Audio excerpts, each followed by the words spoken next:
Bonjour, je suis Annie Brouillette. Franck Lègle. Marie-Ève Garneau. Et Yvan Lheureux. Bienvenue à Pas sorti des dunes! Mesdames,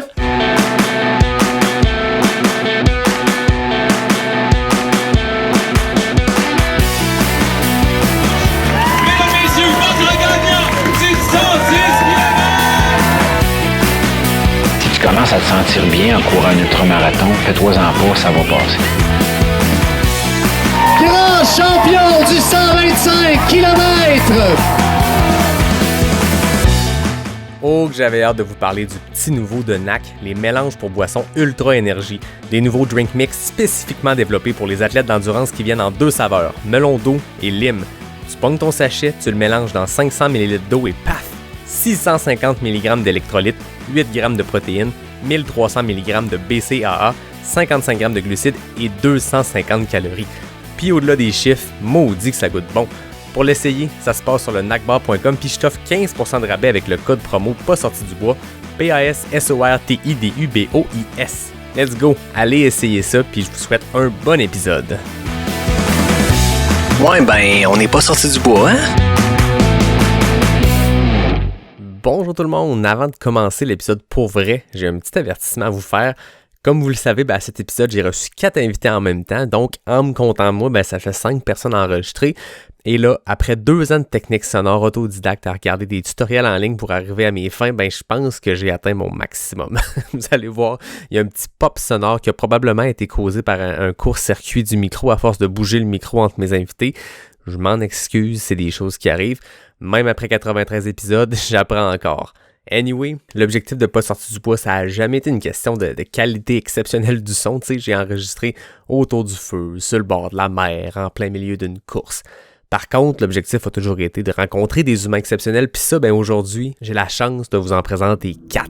Ils reviennent tout juste du Marathon des Sables, puis ils ont beaucoup de choses à dire. Donc, fermez les yeux, imaginez le souffle chaud et sec du vent du désert du Sahara qui envoie du sable dans votre face, puis laissez-vous porter par mes 4 invités. Bon épisode.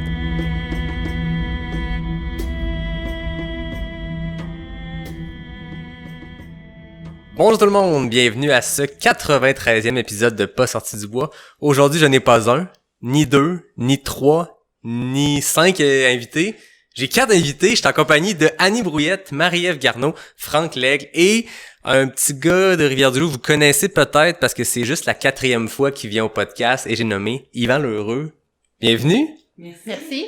Merci. Merci beaucoup d'être là. On est dans ma salle à manger. Vous êtes descendu de plein de places au Québec. Puis ça me touche vraiment parce que c'est la première fois que les gens, j'ai l'impression, que se déplacent pour venir enregistrer un épisode. C'est vraiment trippant. Classique projet où Yvan Lheureux est impliqué puis crée une espèce de moment où il y a un rassemblement qui se fait. Je pense qu'Yvan est un bon fournisseur de colle pour faire prendre la colle dans les groupes. C'était moi, le fournisseur Et de colle. je trouve ça vraiment trippant. J'ai hâte de parler du Marathon des Sables avec vous, mais avant de parler du Marathon des Sables, du MDS, on va parler de bière. Qu'est-ce que vous buvez, Franck? T'as le micro devant toi. Qu'est-ce que tu bois? Moi, je bois Boréal, IPA des côtes. À pied des côtes. J'ai la même chose aussi, donc 2 à pied des côtes. Annie, qu'est-ce que tu bois? Moi, je bois une saison des plages de Boréal. Marie-Ève? Moi, je bois un pastis. Un pastis, on pourra savoir pourquoi après. Il paraît qu'il y a une anecdote reliée à ça. C'est ça. Yvan? Et moi, c'est très bon. C'est une versant nord de Boréal aussi. C'est un premier essai, mais c'est excellent. Voilà, donc on remercie mon partenaire Boréal qui nous a fourni plein de bières pour cet enregistrement-là. Là, je leur ai dit, là, j'ai plusieurs invités, ça va me prendre plusieurs bières. Toujours une bonne raison de demander de la bière. Donc, je les remercie, essayez ça. Là, l'été s'en vient, des belles affaires qui s'en viennent, donc voilà. Maintenant, parlons Marathon des Sables, mais avant ça, parlons de vous, parce que, Yvan, je te ferai pas te présenter. Si vous écoutez aujourd'hui Pas sorti du bois, puis vous dites, c'est qui ce petit lheureux-là? Yvan, c'est sa 4e participation au podcast, c'est un record. 4e invité, il est venu d'abord en solo. Il est venu avec son compagnon de la cavale, monsieur Richard Turgeon. Il est venu pour la journée Everest en balado-réalité, parce que Yvan est le fondateur du défi Everest. Et là, il est là aujourd'hui.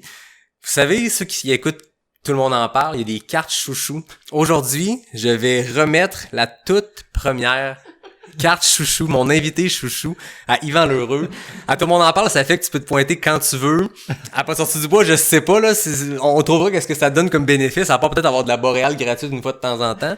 Mais Yvan, c'est un plaisir de te recevoir une 4e fois. Comme dit l'expression, jamais 405, donc... Donc, je te remets aujourd'hui, puis par la magie du podcast, personne va voir que j'ai pas de carte dans les mains, mais je te remets une carte chouchou, pas sortie du bois, la toute première, elle t'appartient. C'est marqué le fou du bois à l'envers. Ben, cheers à vous autres, merci d'être là. Merci. Santé.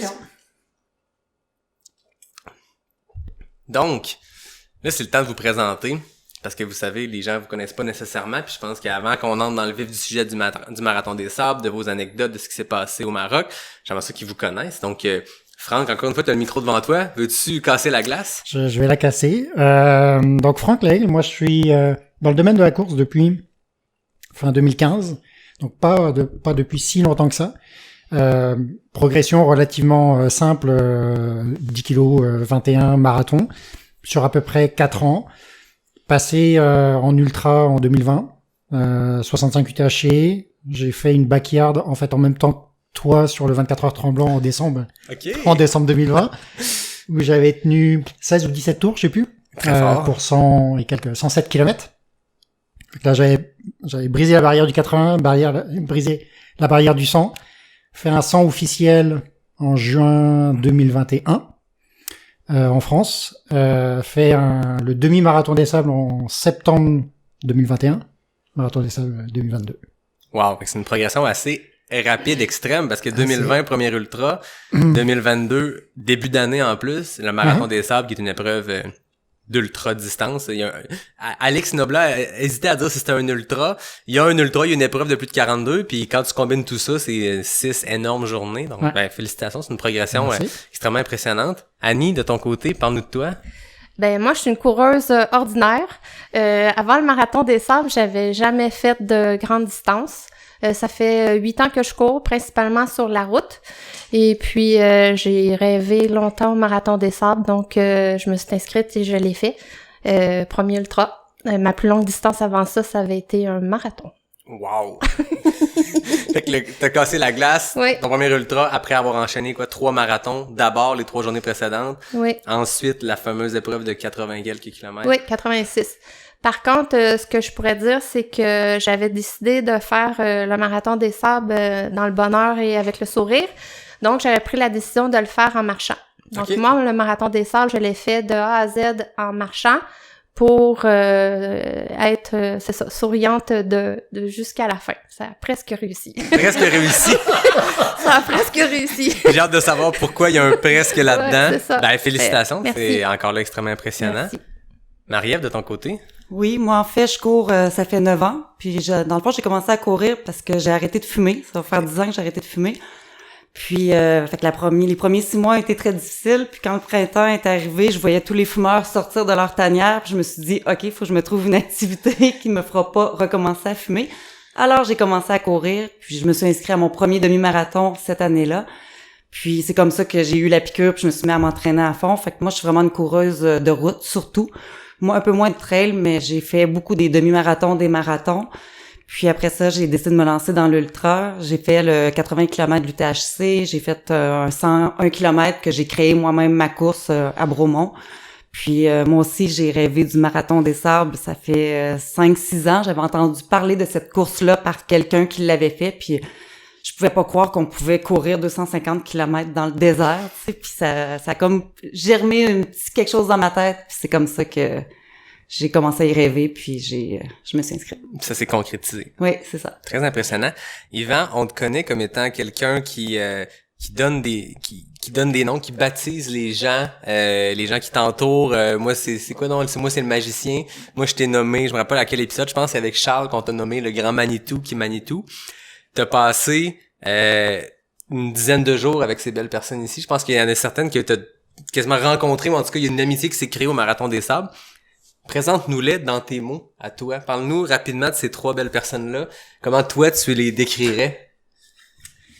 Seigneur. Ben, Annie, c'est la première personne que j'ai rencontrée. Annie, c'est la pureté puis la douceur. Écoute, c'est un petit enfant de bonheur. Je l'ai toujours appelé mon petit cœur en chocolat. Même ma copine l'appelle son petit cœur en chocolat quand elle l'écrit. Fait que tu sais, Annie, c'est du bonheur avec elle, là. C'est une soie, c'est de la gentillesse incarnée. Elle s'est occupée d'une partie de mon matériel. Elle a fait coudre et recoudre mes souliers. Donc à Montréal, puis j'avais pas de couturier pour faire les guêtres. Fait que voilà, ça a été le début d'une belle amitié, puis ça a toujours collé. Franck, on s'est mis à dire des niaiseries quand on s'est croisés devant la petite épicerie, puis ça a pas arrêté à partir de là. Fait qu'on a collé sur le départ et puis on a fini main dans la main la dernière journée. Je pense qu'on a peut-être été 15 ou 20 minutes pas ensemble, là, à peu près. À peu près. Fait qu'on a eu vraiment du plaisir, puis on a partagé un moment donné, je pense la 4e, 5e journée, j'ai dit à Franck, j'ai dit c'est quoi qu'il y a de plus beau entre nous? Et qu'il me dit non, avec son accent français, tu sais. Puis j'ai dit c'est nos silences. Bah, il dit merci, hein? Mais non, c'est parce que on est capable de jaser durant 2-3 heures, puis juste aller chercher la ligne de dune où ce qu'il faut marcher. Courir, puis sans avoir à parler. Fait que ça... Tu veux dire, on est capable de parler pendant 2-3 heures et de se faire la gueule pendant 2-3 heures, plus parler. Ben, c'est ça, fait que on a eu des beaux échanges, on a eu des beaux silences qui étaient très pleins des paysages qui étaient là-bas, on en parlait, tout ça, fait que relation d'amitié incroyable avec Franck. Puis Marie-Ève, ben écoute, moi c'est ma surprise du MDS. Elle est grosse comme rien. C'est fou comment qu'elle peut aller vite avec un gros sac. Moi, elle m'a impressionné. Tu voyais arriver Maria, tu voyais le sac avant elle, tu sais.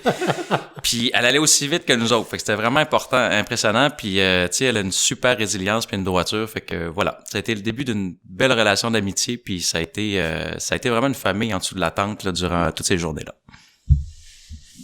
Ben merci Yvan. Ça campe un peu, ça met la table pour la discussion qu'on va avoir ensemble. Vous avez vécu ensemble dans une tente pendant 10 jours. Avant qu'on entre dans la course, ses difficultés, les anecdotes qui ont pu se passer sur le parcours, j'ai le goût qu'on fasse l'inverse, qu'on commence avec la tente. Parce que Yvan, dès que t'es revenu du Marathon des Sables, tu m'as tout de suite dit, faut que je te parle. Une de tes idées était cette belle rencontre à 5 qu'on a présentement, qu'on a concrétisé assez rapidement. Puis je te remercie pour ça. De la carte chouchou vient aussi parce que c'est l'entremetteur. Mais tu m'as raconté à quel point ces tentes-là, c'est tout qu'un enjeu à monter, à installer. C'est une vie passée, collée. Tantôt, j'ai dit, c'est la première fois que je reçois 4 invités en même temps au podcast. Et c'est la première fois que je reçois 4 invités qui ont spooné, qui ont fait la cuillère dans une tente, les 4 ensemble. Je connaissais pas du tout avant. Ben, c'est ça, exact. Fait que j'aimerais ça savoir à quel moment vous êtes rencontrés la première fois, comment vous avez été mis en lien, puis comment s'est passée cette cohabitation-là de tentes. Je vais y aller. En fait, moi et Marie-Ève, on se connaissait déjà avant. Donc dans toute, en fait, sur les 8 dans la tente, on était 8 dans la tente. Sur les 8, donc nous on se connaissait. Yvan, Annie, vous vous connaissiez déjà avant. Mais à côté de ça, il y avait François que tu connaissais aussi. À côté de ça, effectivement, on se connaissait pas. Fait que les premières journées, ce qu'il faut savoir sur le Marathon des Sables, c'est que la première journée, en fait, c'est pas une journée de course. C'est vraiment une journée de tout le monde arrive sur le bivouac, puis c'est là où il y a les contrôles, etc., etc. Donc on avait quand même une première relation avec les différents participants sous la tente et la tente en elle-même, le bivouac en lui-même, cette journée-là. Mais c'est pas ça qui nous a aidés sur les journées suivantes, mettons. Fait que la première connaissance, on l'a eu là. Après, dans l'exécution, c'est pas forcément aussi facile de faire une cohabitation entre personnes qui se connaissent pas dans une tente dans des moments aussi difficiles, parce qu'on arrive tous crevés, puis tout ce qu'on veut, c'est à peu près gérer nos affaires, puis après la famille, on va dire, sous la tente, c'est pas trop notre priorité, là. Donc au début, ça a été un petit peu tendu sous cet aspect-là, mais je pense qu'on a quand même réussi très très rapidement à avoir une fusion, une cohésion, pour que finalement tout le monde s'entraide, puis qu'effectivement on termine en cuillère. Est-ce qu'il y a une logistique qui s'est créée, quand une tradition de le premier qui arrive commence à monter la tente, puis chacun a des tâches? Est-ce que c'est ça qui s'est créé quand vous parlez de cette espèce de cohésion qui s'est créée, puis cette organisation-là? Ben, moi, j'étais un peu tannant, là, c'était nouveau, puis je vais beaucoup laisser le crachoir aux amis. Moi, j'ai déjà assez parlé sur d'autres podcasts, mais c'est important parce que quand tu arrives sur des courses d'ultra où est-ce que tu es en autonomie, ta priorité, c'est la sécurité. Fait que moi, j'ai été un peu militaire, là. J'ai briefé la gang en disant, quand on arrive, c'est la tente, les tapis, on s'occupe de faire la gestion générale, puis après ça, on fait notre gestion personnelle. Mais pour moi, c'était vraiment important de faire le setup, de s'assurer qu'on était confortable, qu'on était sécuritaire, puis après ça, tu sais, on mangeait puis on faisait les trucs. Fait que moi, j'ai abordé ça dans cet ordre-là, mais ça n'a pas été la priorité de tout le monde dans le même ordre. Mais à un moment donné, les gens sont tous mis au diapason, là, on pourra t'en jaser, puis tout le monde a travaillé de concert pour que ça aille bien, là. Parce qu'en fait, c'est ce qui est difficile, c'est que personne n'arrive en même temps. Fait que c'est sûr que les premiers, puis souvent, la majorité des étapes, c'est vraiment Yvan puis Franck qui arrivaient en premier. Fait que tu sais, c'est comme eux autres qui commençaient le plus gros du travail, puis d'enlever les roches, d'essayer de placer la tente, puis... En fait, moi, en m'inscrivant au Marathon des Sables, je m'attendais pas à ce que ça soit autant de logistique, là, après la course. On se focus vraiment sur l'entraînement, c'est ça qui va être difficile, mais il y a toute la préparation du après quand on arrive. Tu as fini de courir un 38 km dans une tempête de sable, t'aimerais ça pouvoir tu t'installer, relaxer, puis soigner tes ampoules. Puis là, quand t'arrives, il y a pas de temps. Oui, c'est ça.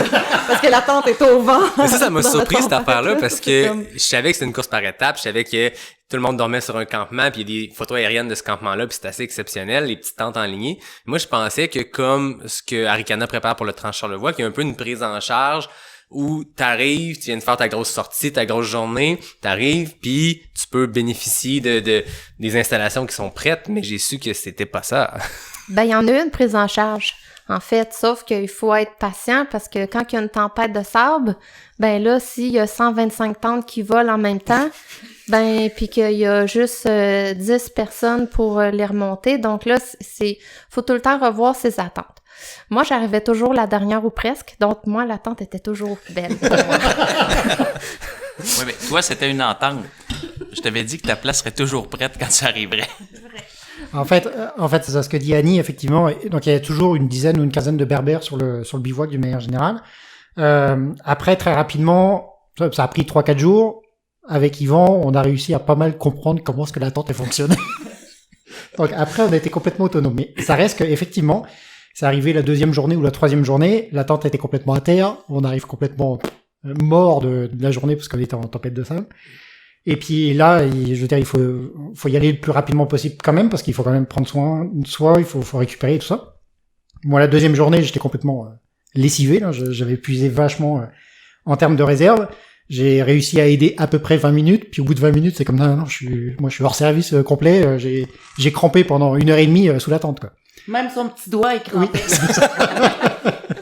Mais, tu sais, quand on parle de la tente berbère, ce qu'il faut comprendre, c'est que c'est une tente en tissu. Environ un demi-pouce à pratiquement un pouce d'épais, très solide. Fait que t'as 2 pôles centrales qui sont rentrés dans des espèces de boutures de métal à même la tente, puis t'as des piquets. T'as 4 piquets en métal de chaque côté. Fait que là, t'as 8 humains qui se glissent là-dedans. Quand tu bouges ou tu pètes, ben tu sais, t'es au corps à corps, là. Je veux dire, le coude est collé. Fait que s'il y en a qui se tournent, c'est comme l'effet domino, tout le monde se tourne en même temps dans la tente la nuit.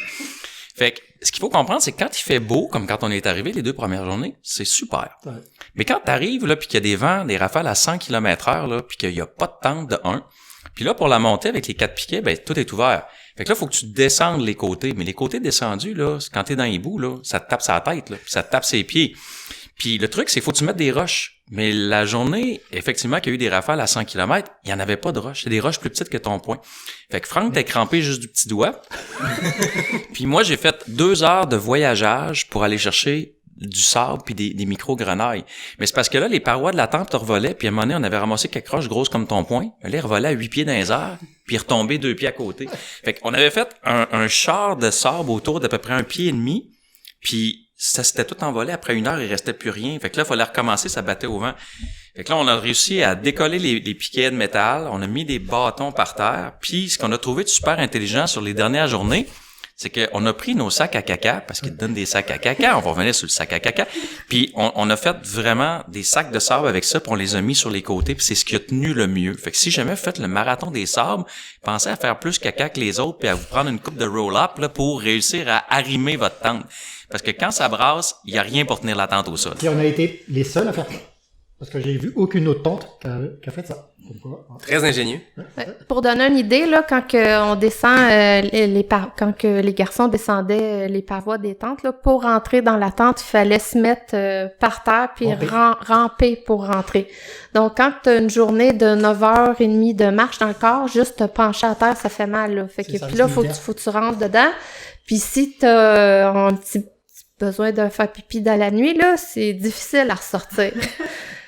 Fait que c'est à chaque fois c'est un défi là, faut que tu penses à chaque mouvement que tu fais. Parce que tu peux aussi piler sur tes compagnons parce que ton espace à toi, c'est la largeur de ton tapis de sol. Comme ton arme. C'est tout ce que t'as. C'est ce qui t'appartient pour 9 jours, c'est la largeur de ton tapis de sol qui est ta petite bulle. C'est tout. Ça n'a aucun sens, ça. Puis nous, on avait la tente 125. Faut comprendre, le Canada, on était 11 participants canadiens et on était un peu le tiers-monde. Fait que là, on était dans le cercle externe. Fait que là, les Anglais, les Français, un peu les chouchous du MDS, là, c'est-à-dire la moitié et plus des participants, ils sont sur les tentes internes. Puis là, tu te dis, on est à l'extérieur, hey, ça va être plus tranquille. Mais non, parce que les gens, quand ils vont aux toilettes, là, ils passent tout à côté de ta tente. Puis on avait la vue sur les toilettes aussi, faut pas oublier. et sur autre chose. Mais, tu sais, on se repérait par rapport à la toilette. Mais l'idée, c'est que les gens, les premières journées, ils allaient un petit peu plus loin du campement pour, tu sais, faire numéro 1. Mais plus ils sont fatigués, puis ils ont des ampoules, puis ils ont mal aux pieds. Mais à la fin, là, se passe les dents. Les gens se brossaient les dents sur le bord de notre tente. La nuit, on se réveillait, puis on entendait psss. Fait que, tu sais, c'était pas super d'être la dernière rangée à l'extérieur, direction la boîte à caca.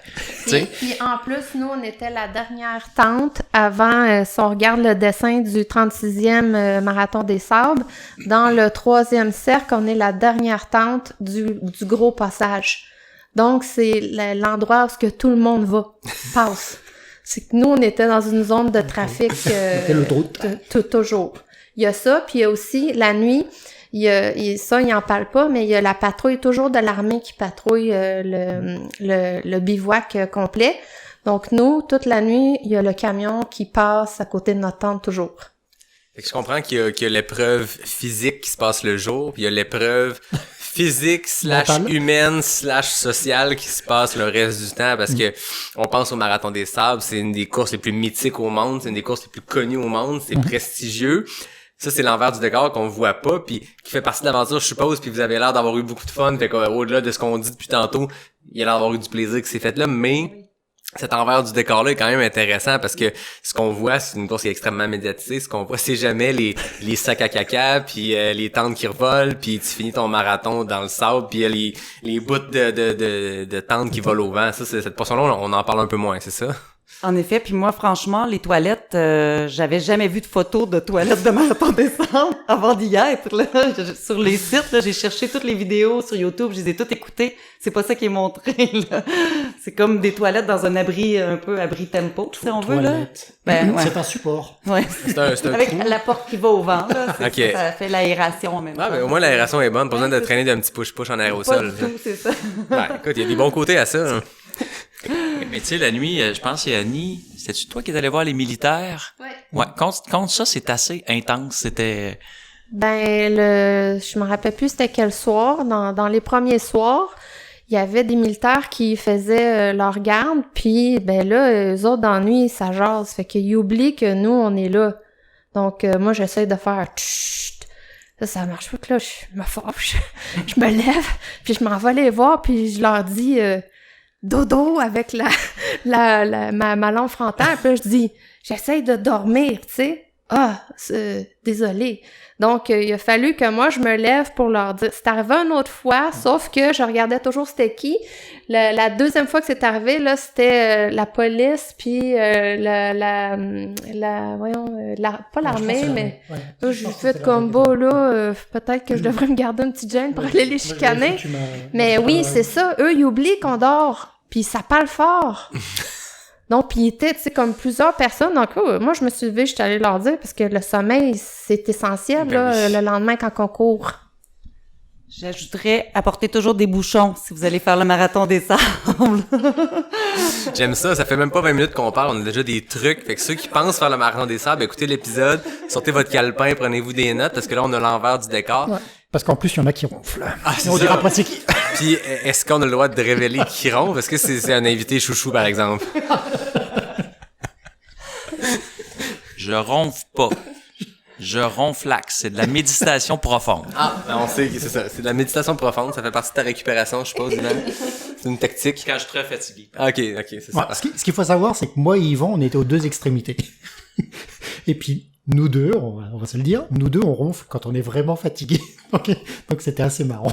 Puis c'est sûr qu'à faire des marathons chaque jour, on finit par être un peu fatigué, donc un peu de ronflement. Bon, ça fait partie de l'aventure, je suppose. Moi, je t'ai pas entendu ronfler. Non, c'est parce que tu dormais trop. Tu m'as-tu entendu ronfler? Oui.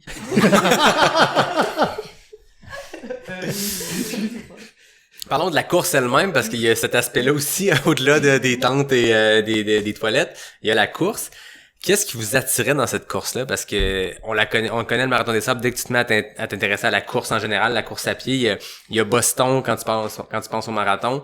Il y a l'UTMB quand tu penses à la trail. Puis, entre les deux, quelque part là-dedans, je sais pas si c'est un point milieu ou quelque chose, il y a le Marathon des Sables, qui est cette course mythique-là, qu'on voit des images de ça. Avant même que je cours, je savais que ça existait. Il y a un attrait, il y a quelque chose qui t'intéressait là-dedans. Vous, c'est à quel moment que vous vous êtes dit, faut que je fasse cette course-là? Ça me tente pour X raisons.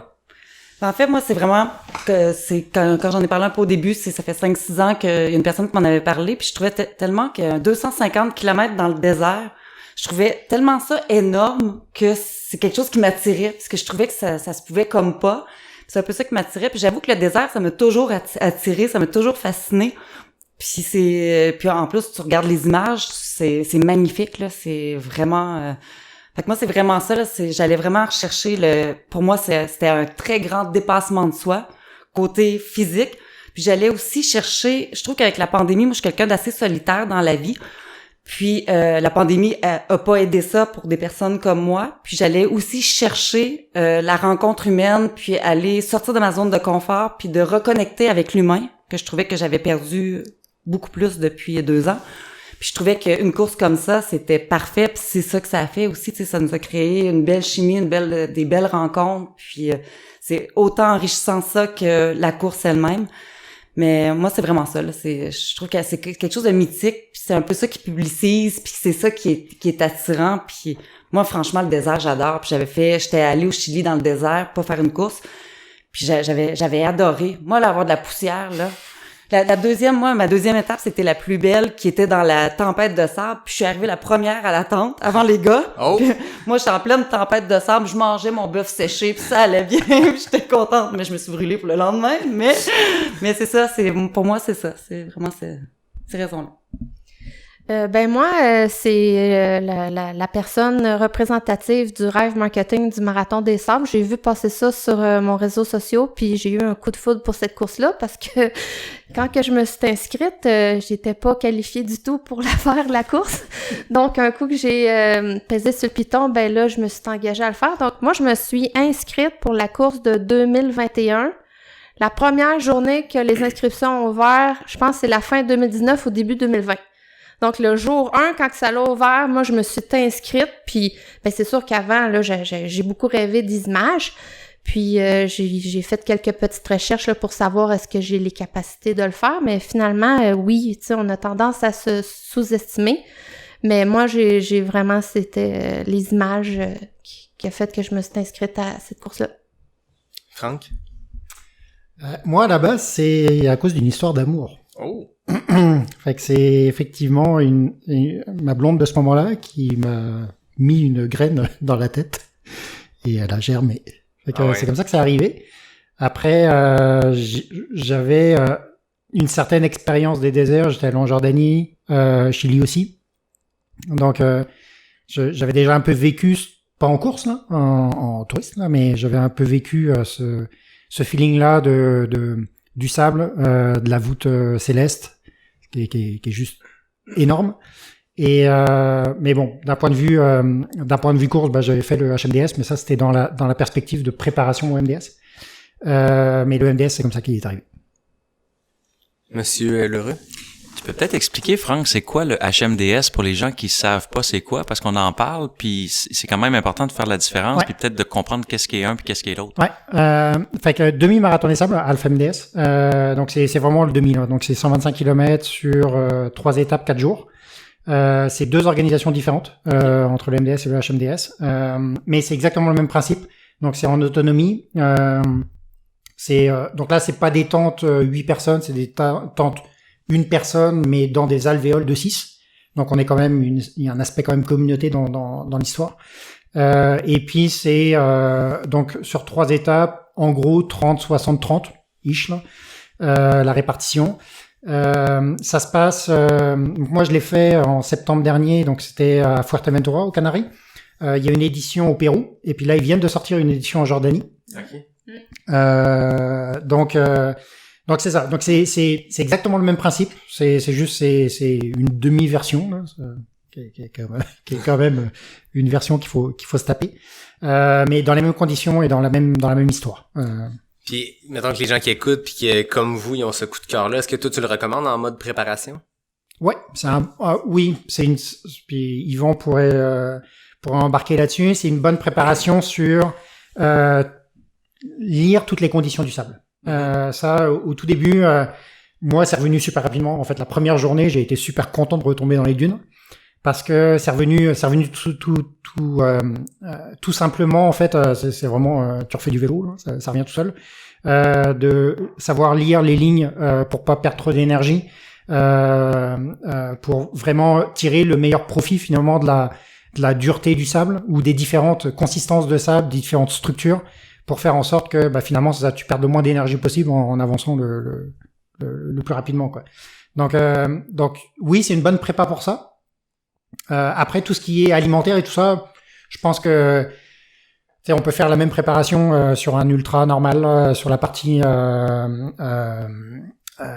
lyophilisée, etc., ou en randonnée d'une manière générale. Je pense que cet aspect-là est pas forcément spécifique au HMDS ou au MDS d'une manière générale, mais vraiment la partie on dit beaucoup que ici on est un peu chanceux parce que on peut s'entraîner dans la neige. Le MDS est en avril, on peut s'entraîner dans la neige, un peu des conditions un peu similaires. Non, c'est pas similaire du tout. Donc avoir une expérience dans le sable, c'est intéressant sous cet aspect-là. Toi, Yvan? Ben, moi, c'est vraiment un coup de tête. En passant, je salue François, qui est l'instigateur de notre groupe Facebook, parce qu'on a quand même socialisé durant 6 mois avant. Un bon niveau de DNM, de débit de niaiserie minute, on a dit des conneries, on a eu du plaisir. Je salue François qui a malheureusement arrêté parce qu'il a été coupé à cause de la tempête de sable sur la 2e journée, même affaire que notre ami Joanne là, qui vient du Nouveau-Brunswick. Puis François a eu un bon accident de santé, pas sur la course, mais après en France, là, il est de retour au Québec, fait que on le salue. Mais c'est vraiment François qui a cimenté ça, puis j'ai reçu un messenger de François, Monsieur Tomate de Montréal, que je connaissais pas. Puis il dit « Hey, il me semble que ça t'intéresserait, toi, le marathon des sables. » Fait que là, c'est qui ce gars-là, tu sais. Fait que là, finalement, je suis allé voir ça, puis j'ai toujours rêvé de faire une course de désert, puis c'est venu chercher un peu le petit enfant en moi, parce que je me rappelle à 15 ans que j'écoutais avec mes parents le soir à Radio-Canada des petites capsules sur le marathon des sables. Et actuellement, le Marathon des Sables, c'est diffusé dans 203 pays du monde et ils ont 5 minutes sur TV5 France à tous les soirs. TV5 monte? À tous les soirs. Fait que c'est-à-dire le pouvoir marketing de ça. On était 980 participants. Il y avait 500 bénévoles. Là-dessus, moi, j'évalue à peu près à 250 au moins personnes qui étaient dans les médias. Tu sais. Fait il y avait des gens qui venaient nous voir tout le temps. Fait que ça, je savais pas ça à l'origine, mais moi, quand François m'a parlé de ça, je voulais me challenger. J'étais un gars de montagne surtout. J'ai 2 problèmes, l'altitude puis la chaleur. Je fais des coups de chaleur à 30, je fais des coups de chaleur. Fait que j'ai boxé mon tapis roulant d'une petite boîte en plastique que j'ai faite. Je me suis inspiré d'Éric Deshaies. J'ai mis mon poêle à bois plus une chaufferette industrielle. J'ai monté ça à 50-55 degrés. Mon coach Charles, il dit tu peux baisser un peu la température. Je dis, non, Charles, moi je ferai pas de coups de chaleur là, tu sais. Fait que j'ai commencé à 20 minutes avec les genoux, les jambons qui me tapaient ensemble. J'étais pas capable de faire 2 x 2. Puis avant de partir sur le MDS, j'étais rendu à faire 4h30. Je m'étais habitué à boire des quantités de liquide incroyables. Je partais à 800 millilitres. Puis à la fin, je buvais 2 litres 25, 2 litres et demi à l'heure avec des électrolytes. Puis je courais juste là-dessus parce que pour moi, l'alimentation à chaleur, là, à 40 degrés, là, ça fonctionnait plus. Fait que tu sais, je le prenais liquide. Fait que c'était tous des challenges de choses que j'avais jamais faites. Fait que moi, j'aime bien ça, me challenger, puis j'ai eu aucun problème avec la chaleur. Le sable, c'est une autre histoire. Là, Franck pourra t'en parler. Là, j'ai suivi ses souliers à vous. c'est beau voir passer un Marocain à 14,5 km/h dans des dunes quand toi t'avances à 8,5, 9. Et t'en chies. Hein? Parce que, et t'en chies. À 8, t'en chies. Ouais, t'en chies. Puis là, c'est un peu comme le 24 au soir, tu vas passer le traîneau du Père Noël, puis il fait ho, ho, ho. Là, tu te dis, ça se peut pas. Là, t'essaies de courir dans ses pas, mais tu cales. Là, tu te dis, voyons, il y a un truc, là, tu sais, mais le gars, là, écoute, ils font des pointes de vitesse sur les étapes à 15 km/h dans du sable. Puis, on était sur l'étape, on pourra en reparler, mais sur l'étape longue, ils sont partis 3 heures en arrière de nous. À 5h34, ils nous ont dépassés. On avait 32 km de fait, mais on avait 3 heures sur eux autres. Fait que tu sais, c'est des gens hors normes comme ça. Fait que moi, je voulais me tester, puis j'ai vraiment rencontré ça. J'y allais pour faire une compétition. Finalement, j'ai trouvé des humains, puis je me suis aperçu que pour moi, l'humain est pas mal plus important que la position. Mais c'est vraiment pour me challenger sur la chaleur, le sable, puis l'inconnu. Fait que si c'est ce que tu recherches, ben t'es servi. En fait, je voulais rebondir sur quand les élites nous dépassaient, là. Ça, c'est un moment vraiment, là, c'est beau à voir, là. C'est fascinant, là, tu les vois passer, là, pis c'est... Moi, j'ai vraiment aimé ça, ce concept-là, qui partent 3 heures après nous, sur 2 étapes, là, sur la longue et sur l'étape marathon, ils partent après nous. Fait que c'est beau, tu sais, ça... Même pour eux, il y a plein de gens qui les encouragent. Même pour nous, moi, je trouve que ça redonne un boost d'énergie, puis t'es su pas longtemps. Ils sont tellement impressionnants, les temps qu'ils font aussi, parce que, tu sais, je vous connais pas, je connais Yvan, je sais qu'Yvan, t'as fait énormément d'entraînement de course, puis tu sais, pour la cavale, puis avec Charles comme coach, Charles m'en parlait, puis t'es passé d'un gars qui dit que je suis pas un coureur, je fais des ultras en marche rapide. Le gars a fait le 125 Arikana à la marche, qui a fini avant la fin des quotas. Fait que tu t'es un solide marcheur, mais c'est un défi pour toi, pour la cavale, de te mettre à courir, puis te connaissant, sachant la force que t'as, devenir un solide coureur. T'as bouclé ça dans une 40aine d'heures, Franck aussi. T'as aussi Maria. J'allais dire Marie. T'as aussi Marie-Ève. Les gars ont gagné ça, Rachid qui est le gagnant de 9 éditions, donc un exceptionnel coureur, a bouclé ça en 18 heures. Tu sais, quand tu compares ces chronos-là, moi ça me fait toujours capoter. On aime ça voir ces élites-là performer, puis on aime ça aussi faire une course puis voir le temps, puis comparer, puis dire moi j'en ai chié, pour reprendre tes mots Franck, pendant des heures, puis tu termines à Ricana en 20h, 22h, puis tu dis ça se gagne en 13h. C'est ce qui est le fun dans notre sport, c'est qu'on côtoie. Moi je le répète tout le temps, puis quand j'explique le trail, l'ultra à des gens, je leur dis notre sport, on côtoie. Puis on vit ces courses-là avec eux autres, tu sais. Un très bon golfeur, il ira pas faire une ronde de golf la même journée que Tiger Woods sur le même parcours pour se comparer. Nous, on peut faire ça. Vous autres, vous bouclez le marathon des sables en 40 heures. C'est un accomplissement exceptionnel que 0.001% de la population mondiale peut faire. Ces gars-là finissent en 18h33, 9 victoires en ligne. C'est tellement impressionnant. Puis c'est ce qui est le fun de notre sport aussi, de boucler une course puis voir ce que ces gens-là peuvent faire. Hein. Lui, il a fait tout son 250 km en moins de temps que moi. Ça m'a pris plus de temps que ça, faire mon 86. Mais c'est ça, c'est des athlètes d'un exceptionnels, mais c'est des athlètes, puis là, je voulais venir là-dessus, qui lisent le sable. Puis moi, c'est Éric Dehaye, j'étais allé courir avec lui, à un moment donné, il était passé à Québec. Le lendemain de la fois que j'ai fait un enregistrement ici avec Charles Castonguay, on en parlait, hein, ça avait fini, vous l'avez écouté, les gens, ça a fini funky. Un pas de crash. Un pas de crash. Le lendemain matin, j'allais courir avec Éric Dehaye, puis on jasait, puis il me racontait que le marathon des sables, lui, sa tactique, qui est un très rapide gars, Éric, c'était de suivre les Marocains, les têtes de course le plus longtemps possible, parce que si tu suis là où ils passent, tu cours dans des conditions de route en termes de pace et de vitesse. Mais je pense que c'est un défi pour la majorité des coureurs, lire le sable. Franck, t'avais l'air d'avoir un peu d'expérience là-dedans. Parle-nous-en, puis j'aimerais ça vous entendre Annie, Marie-Ève, Yves sur... Yves. Les noms, ça va bien aujourd'hui. J'ai une demi-verre de prix, puis je vous débaptise.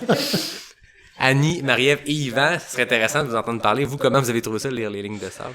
En fait, moi, tout ça, c'est parti donc sur la HMDS, la longue, donc, qui était 62 ou 63, je sais plus, quand je l'ai faite. Les 10 derniers kilomètres, j'étais complètement mort, j'avais 4 crampes dans chacun des mollets, c'était complètement débile. Et moi, comme Yvan, petite parenthèse, courir au chaud, j'haïs ça. En fait, je n'y arrive pas. Et c'est pour ça que j'ai fait le HMDS.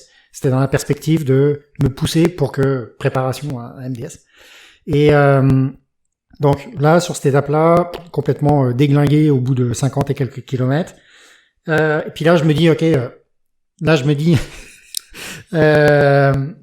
j'ai 10 kilomètres pour lire le sable, puis faire que ma prochaine étape, elle se passe super bien.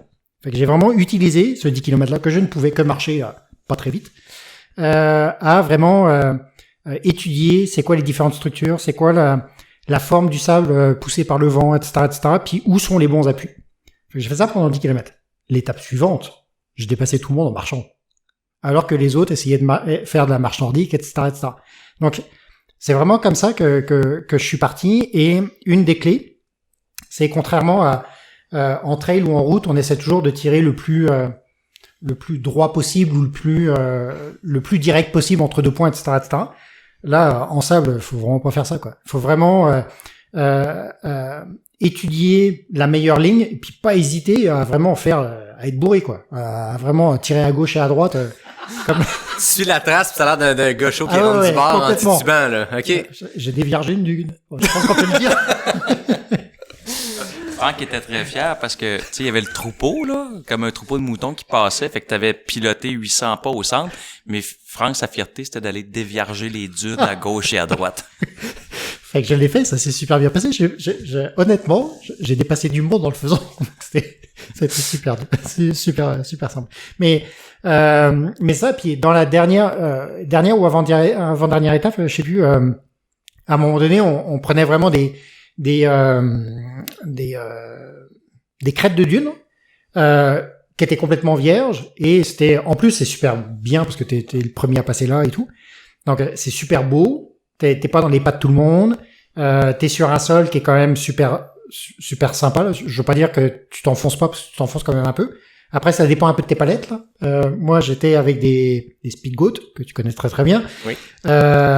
Avec une pointure supplémentaire. Donc, en plus, c'était des palmes. Donc, c'est bien. Tu t'enfonces un peu moins. Le speed goat en wide, c'est une bonne raquette, là. C'est ça, ça aide bien. Donc moi, j'étais en plus avec ça. Mais oui, en fait, il faut prendre le temps de vraiment lire, puis vraiment sortir des sentiers battus, hein, parce que quand ça a été défoncé par 500 personnes devant toi, c'est sûr que tu vas t'enfoncer, quoi. Marie-Ève, comment c'était de ton côté la lecture des lignes? En fait, moi, je suis vraiment à l'opposé de Franck. Ça, c'est un peu comme mon sac à dos. Tu sais, moi, je vais courir, je mets mon sac, je l'installe pas, je suis partie, là. Je suis un peu comme ça pour la lecture. Bonne anecdote, ça aussi. Oui, c'est ça. Puis, dans le fond, j'ai pas vraiment lu le sable. Ce que je faisais, c'est que là, quand je commençais à enfoncer, je regardais ça en avant de moi. Puis là, ça allait un peu à droite ou un peu à gauche. Puis là, j'allais voir à droite si c'était bien, ou sinon j'allais voir à gauche si c'était bien. Fait que j'essayais un peu de copier les gens en avant de moi. Mais c'est vrai que je me suis pas trop attardée à essayer de comprendre ou la lecture, mais moi, vous dites que la neige a pas aidé. Moi, j'ai pas de tapis roulant chez moi. Fait que je me suis entraînée. On a eu un hiver assez débile mental cette année. Donc, j'ai couru tout l'hiver dehors. Puis à Montréal aussi, il y en a eu de la neige, puis il y en a eu de la slush, puis il y en a eu... Fait que pour moi, je trouve que ça a été vraiment une belle pratique parce que musculairement, tu sais, c'est ça. Puis le sable, quand t'enfonces, je trouve que c'est ça aussi. Fait que moi, ça m'a pas tant dérangé. J'ai pas senti que ça m'épuisait. Fait que, mais c'est vrai que la lecture, j'aurais pu être plus efficace puis m'y attarder, mais je l'ai pas fait. Mais on a eu un hiver qui avait beaucoup de ce que Jeff Tapp du Gaspésia appelle de la litière à chat. Tu sais, quand le pied part un peu de tout bord de côté, c'est une sorte de neige il y a des hivers où on en a beaucoup moins, que c'est super tapé, super froid. Il y a beaucoup de matins où on avait ça, puis tant mieux, ça peut aider. Je me rappelle d'hiver que tu me contais, maintenant on s'était parlé, tu me disais, Charles m'envoie faire demain, c'était le lendemain qu'on faisait notre journée Everest, qu'il fallait que tu fasses en 1h30, 2h dans les tiers à chat. Fait que tu trouves une place où il y avait de la neige un peu molle, puis t'apprends à courir quand ça part tout bord de côté. Peut-être que la texture est pas la même, ça demeure que c'est pas de l'asphalte, c'est pas de la trail, c'est de courir quand le pied s'enfonce part tout bord de côté. Oui, puis je préfère bien plus dans le sable parce que l'hiver, t'as froid aux pieds, t'es mouillé, c'est dégueulasse. Puis moi, les gars, ils aiment pas courir à la chaleur. Moi, j'adore courir à la chaleur. Moi, je peux courir un marathon à 30 degrés puis ça me dérange pas du tout. Fait que moi, c'est des aspects qui me dérangent pas. Je pense que c'est pour ça que je choisissais le désert. Puis j'étais même inquiète au début des nuits. J'avais peur d'avoir froid. Ouais. Je me suis pris un manteau de doudoune parce que j'avais peur puis il a fait froid. C'est la première nuit, on a eu froid, là. Mais, c'est ça. Fait que... Toi, Annie, la lecture du sable, comment ça s'est passé? Ben moi, en fait, je me rappelle pas trop de ma course, à vrai dire, parce que j'ai été... presque toute ma course, je l'ai faite seule, moi. Puis j'ai été beaucoup à l'intérieur de moi-même, donc il y a plusieurs pans de la course que j'ai totalement oublié parce que j'étais dans un esprit, je vais dire, de méditation. Par contre, la première journée, j'avais parlé à quelques personnes, dont Samir, qui avait déjà fait la course une fois, puis il m'a donné des petits trucs pour monter sur les dunes. Puis il disait de passer à des endroits où personne n'avait passé, puis où est-ce qu'il y avait des rayures, c'était un petit peu plus dur. J'ai essayé cette technique-là, puis moi, ça m'a pas convenu. Je me rappelle qu'une journée, entre autres, je crois que c'est dans la tempête de sable, on avait des grosses dunes à monter, il me semble, c'est la 2e ou 3e journée. Puis mon truc, ça a été de me coller à un participant, puis de monter dans ses pas. Donc, ça me faisait comme des escaliers. Ça, je me rappelle que j'ai fait ça, puis mon pied, il était vraiment, vraiment, ça faisait vraiment un escalier. Donc, pour ça, c'était facile. Puis l'autre partie où on a eu beaucoup de sable, c'était la journée de la longue, puis le fait de l'avoir fait de nuit, je voyais pas le sol. Donc, moi, mon souvenir de la longue, c'est qu'on était dans un carré de sable vraiment comme celui que les enfants jouent au parc, très mou. Mais le fait que je le voyais pas, je pense que ça a aidé mon cerveau de trouver ça moins difficile. Donc, de toute façon, moi, personnellement, j'ai pas été capable la nuit de faire la lecture de rien, là. Mais moi, c'est comme ça que j'ai fait ma course. Je trouve ça intéressant ce que tu parles de l'aspect méditation. Ouais. On le vit souvent des moments dans des courses, des entraînements, on se retrouve seul. Ouais. Ça dure quelques heures, quelques minutes, peu importe. Là, tu l'as vécu pendant des jours. Ouais. Est-ce que c'était ça? Est-ce que c'était quelque chose que tu allais rechercher là aussi? Est-ce que tu étais contente de te retrouver dans ce moment-là de méditation ou de ça? Oui, en fait, au début, je l'ai pas dit, mais moi, entre autres, à part l'aspect marketing, c'était pour aller à la rencontre de moi parce que quand on fait des entraînements puis qu'on pousse, je vais dire ça dans mes mots, là, c'est que souvent, on a tendance à ouvrir des petites boîtes à émotions. Puis ces petites boîtes-là, des fois, elles sont pas tout le temps le fun. Fait que j'ai tendance à pas me pousser en course pour pas aller jouer là, parce que j'avais pas envie de gérer ça. Par contre, là, au Marathon des Sables, une des raisons aussi pourquoi je l'ai faite à la marche, c'est que je savais pas à quoi m'attendre. Mais finalement, les petites boîtes qui se sont ouvertes, ça a été juste du beau. Okay. Ben, presque juste du beau.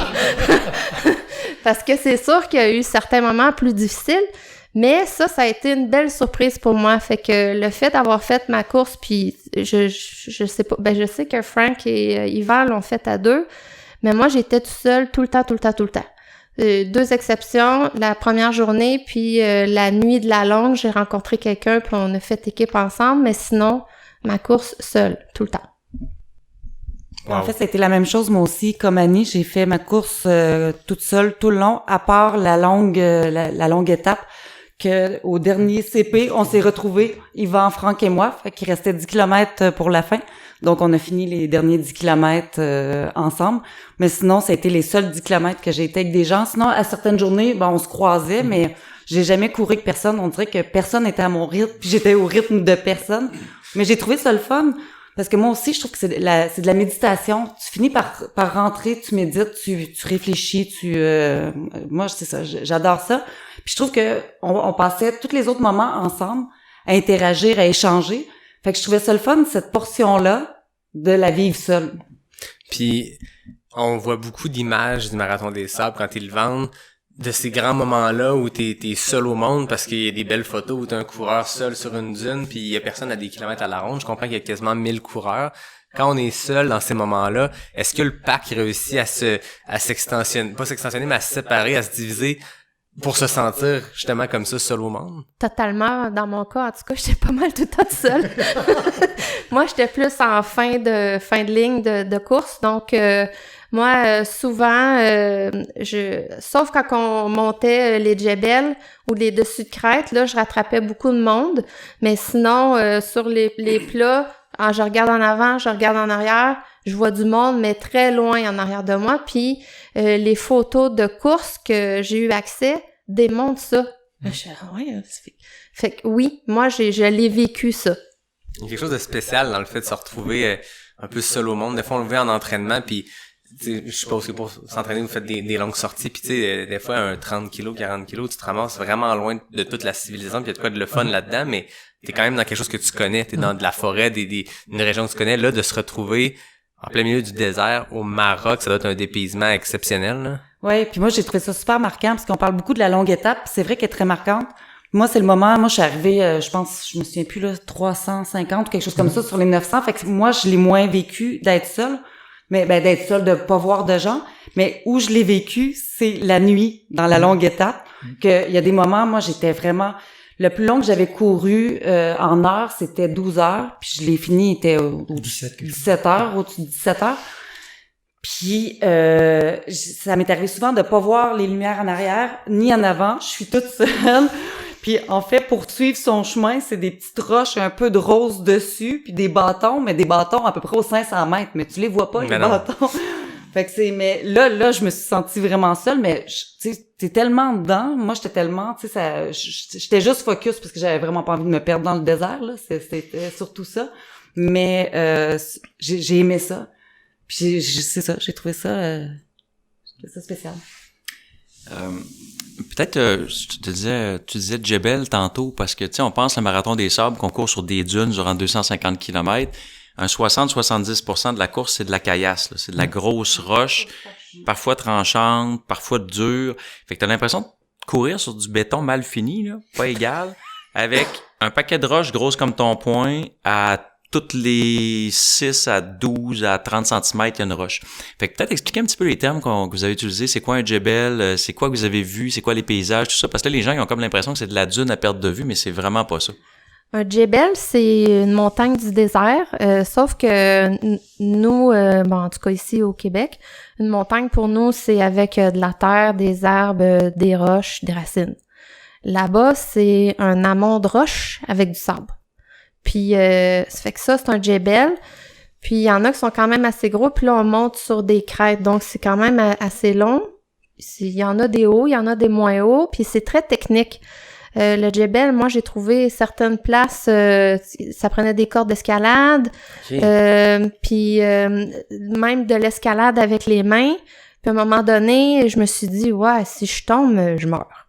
Fait qu'on va s'arranger pour pas tomber. Il y a eu des moments donnés que c'était vraiment dangereux, puis aussi en haut des crêtes avec le vent, c'est extrêmement dangereux. Donc ça, c'est un djebel. Ouais, pour le vent, donc jour 2 et 3 dans notre cas, c'est là où on a eu vraiment une tempête. Alors, ils appellent pas ça une tempête de sable, ils appellent ça une tempête de vent. Moi, personnellement, j'ai vécu ça comme une tempête de sable. Hein. Quand ça te fouette autant le visage, c'est une tempête de sable.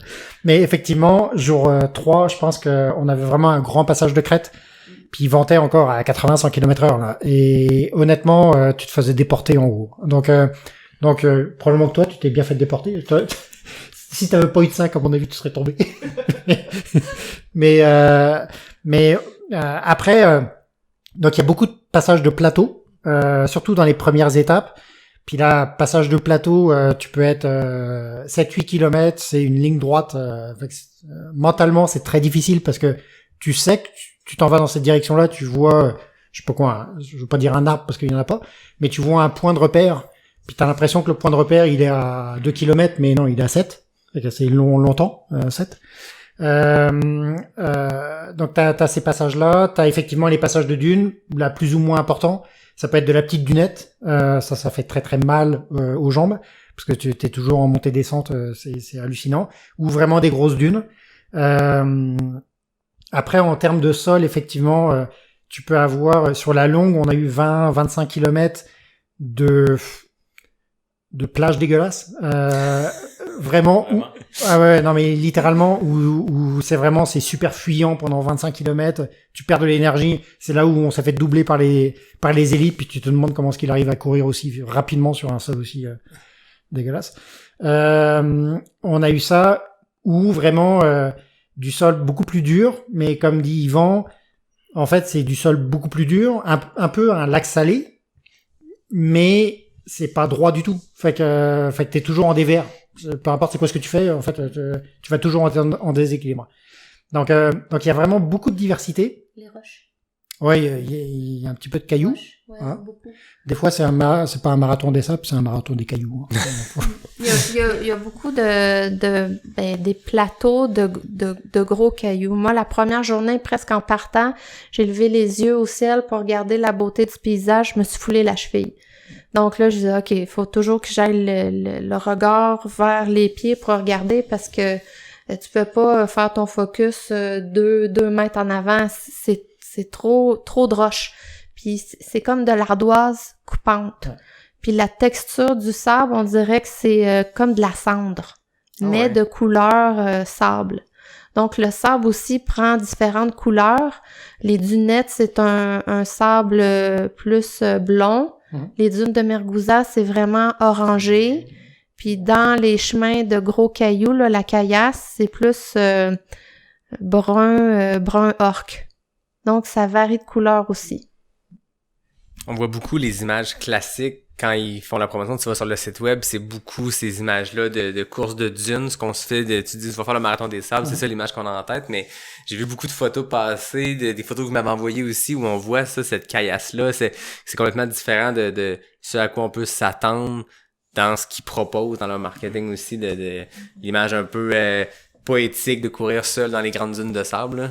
Oui, puis moi je pense que on parle beaucoup aussi des ampoules aux pieds au marathon des sables, là, c'est vraiment de préparer ses pieds, puis moi en tout cas de mon côté, je trouve que ça a été beaucoup plus tout ce sol-là avec les roches et tout qui cause des dommages que si tes guides sont bien installés, moi j'en avais pas vraiment de sable dans mes souliers, mais des ampoules, ça j'en ai eu, puis des ongles noirs, j'en ai encore. Mais je pense que c'est beaucoup ça, c'est vrai que moi c'était une grande surprise, je pensais pas qu'il y aurait autant de roches. Puis Yvan nous l'avait souligné sur une photo quand on était dans notre groupe Facebook avant de s'y rendre, parce que j'hésitais, est-ce que je pars avec mes souliers de route ou je pars avec mes souliers de trail? Là, j'étais rendue à tout remettre en question avant de partir, là, ça a été l'horreur. Puis en fait, c'est qu'il nous a amené une photo, puis il nous a amené des questions là-dessus, puis j'étais contente de partir avec mes souliers de trail parce qu'ils sont beaucoup plus protégés aussi en avant, là, puis ouais. Et moi, j'aime bien faire mon maître zen, fait que je leur ai mis la photo sur le groupe, je dis, qu'est-ce que vous voyez? Fait que le monde, on dit 3 coureurs, un sac mal installé, pas de matelas de sol. Non. Les gens, ils couraient dans de la caillasse à perte de vue. Fait que tu sais, la grosse question, puis j'ai approché Mathieu Blanchard là-dessus, puis il était super fin, il m'a répondu en long et en large. Puis d'ailleurs, on a croisé Alix. Ah, c'est vrai? Puis t'as eu la gentillesse de nous partager le podcast la journée avant. Fait que je t'ai écrit, je disais, hey, on prend l'avion, Yannick, on peut-tu avoir le podcast pour écouter Alix sur... Fait qu'en croisant Alix... Puis c'est drôle, on a jasé ergonomie de course parce que son pied droit se foutait de son pied gauche. Fait que en passant à côté, je savais même pas que c'était elle. Je passe à côté, puis je dis en riant, je dis, hey, ton pied droit, il se fout de ton pied gauche. Elle dit, quoi, t'as remarqué ça? Puis là, on se met à jaser, finalement, Alix, Yvan, la blonde à Mathieu. Fait que là, puis on a fait des longs bouts avec elle parce qu'on était à peu près à la même vitesse tout le long du MDS. Mais ce qui est impressionnant, c'est vraiment la caillasse puis la diversité des paysages. On parlait des djebels tantôt, puis moi, je me suis fait surprendre. J'ai manqué de me péter la gueule. On a descendu un djebel avec Franck avant une petite orage. Puis la pente, on pensait que c'était du sable mou, mais c'est le côté venteux. Le sable était brun avec des petits cristaux de granit noirs dedans et c'était dur comme de la roche, une pente à 45 degrés. Mais tu pouvais pas te freiner, là. C'était comme courir sur du béton en descendant. Puis là, tu t'attends que ton pied va caler puis tu vas amortir. Mais non. Ça a été 250 mètres de haut en bas. Puis si tu tombais, c'était fini. Puis des fois, tu descends, tu mets le pied, mais il y a une roche en dessous du sable. Fait que là, tu butes le pied de vire. En arrivant en bas, il s'est mis à pleuvoir. Hey là, on a trouvé ça splendide. Mais là, du sable avec de la pluie, là, sur tes guêtres, là, ça fait de la boue. Fait que là, c'était un peu moins chic. Finalement, la pluie a arrêté, mais on a été graciés de 2 arcs-en-ciel fantastiques cette journée-là. Un arc-en-ciel dans le désert. Qui a vu ça, tu sais? Fait qu'on a eu un peu toutes les températures, du vent, du sable. Fait que tu goûtes vraiment à tout. Fait que, tu sais, pour ces gens-là, des gens qui veulent faire la course, c'est un dépaysement total pour nous, qu'on est dans des pays nordiques.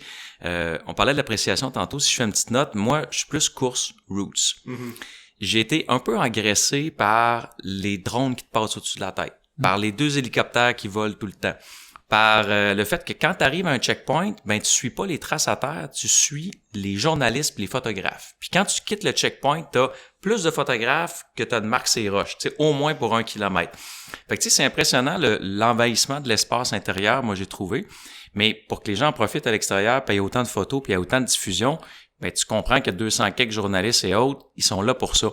Mais moi, j'ai trouvé ça agressant, mais Annie a trouvé ça très sécurisant. Il y avait toujours quelqu'un, on est arrivé à un moment donné, il y avait des jeeps, puis les 2 premières journées, ils nous passaient très proches.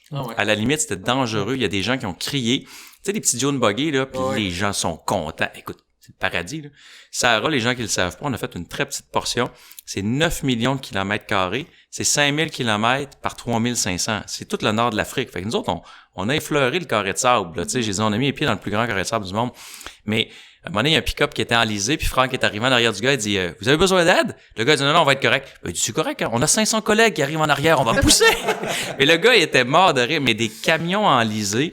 On a croisé les Roses des Sables qui passaient, qui étaient vraiment en trajet parallèle, puis on les a vus, on en a vu une enlisée. Fait que tu sais, les véhicules aussi ont de la misère, là, mais tu sais, c'est omniprésent. T'as tout le temps quelqu'un qui passe, une Jeep, quelque chose qui vérifie si t'es correct. Fait que t'as des moments seuls. Des moments la nuit, on a vu personne durant 10 km. Mais l'autre 10 km d'après, là, on a vu à peu près 10 pick-up qui passaient à toutes les 5 minutes. Tu sais, je veux dire, moi, tu sais, je veux regarder les étoiles pis ça, puis il y a toujours un pick-up qui passe. T'as pas le droit d'éteindre ta frontale la nuit. C'est illégal dans le règlement. Mais moi, je veux l'éteindre, ma frontale. Y a-tu de quoi de plus beau que le ciel dans le désert? Fait que, tu sais, c'est des petits trucs comme ça que j'ai trouvé un petit peu moins roots, mais on s'aperçoit que c'est pour la sécurité, l'encadrement. Puis c'est vraiment qu'ils veulent pas perdre aucun coureur, là, tu sais. Après, d'un point de vue sécurité, on a une balise GPS, donc ils savent en tout temps où est-ce qu'on est. Il y a du monde qui s'est écarté, veut pas, parce que effectivement, la nuit, sur une section, il y avait vraiment 0 passage, il y avait 0 commissaire de course, puis même nous, on s'est posé la question, putain, on est encore sur le trajet ou pas? Parce qu'à une balise, à tous les 250-500 mètres, t'as beau foutre ta frontale à fond, la balise, tu la vaut pas. Et puis, ça fait rire, hein, parce que dans le matériel obligatoire, ils nous demandent une boussole qui est précise à 1 ou 2 degrés. 2 degrés sur 7 km, t'es dans le champ en tabarnak. Ouais, c'est ça.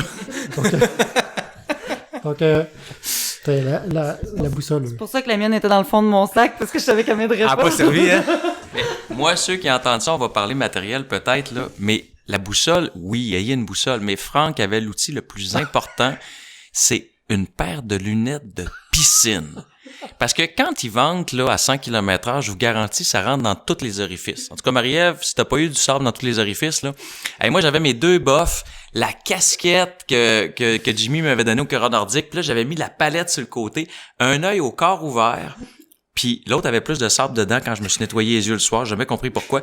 Mais tu sais, on regardait par un quart de yeux, on a vu un gecko albinos passer d'une vague de vent à 100 km/h, il naviguait la vague.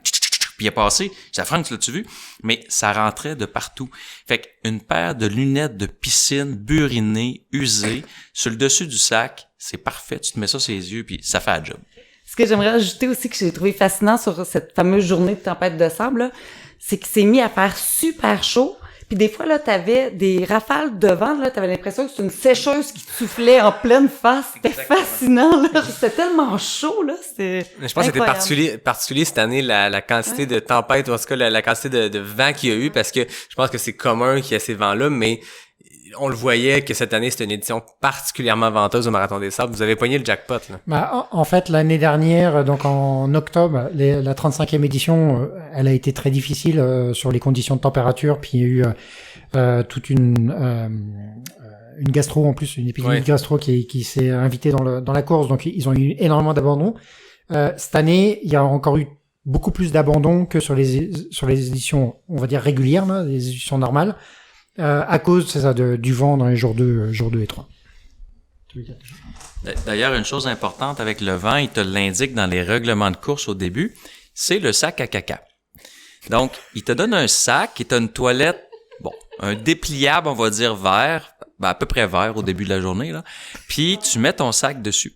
Mais là, il t'indique de manière très importante que tu dois mettre une roche dans le fond du sac.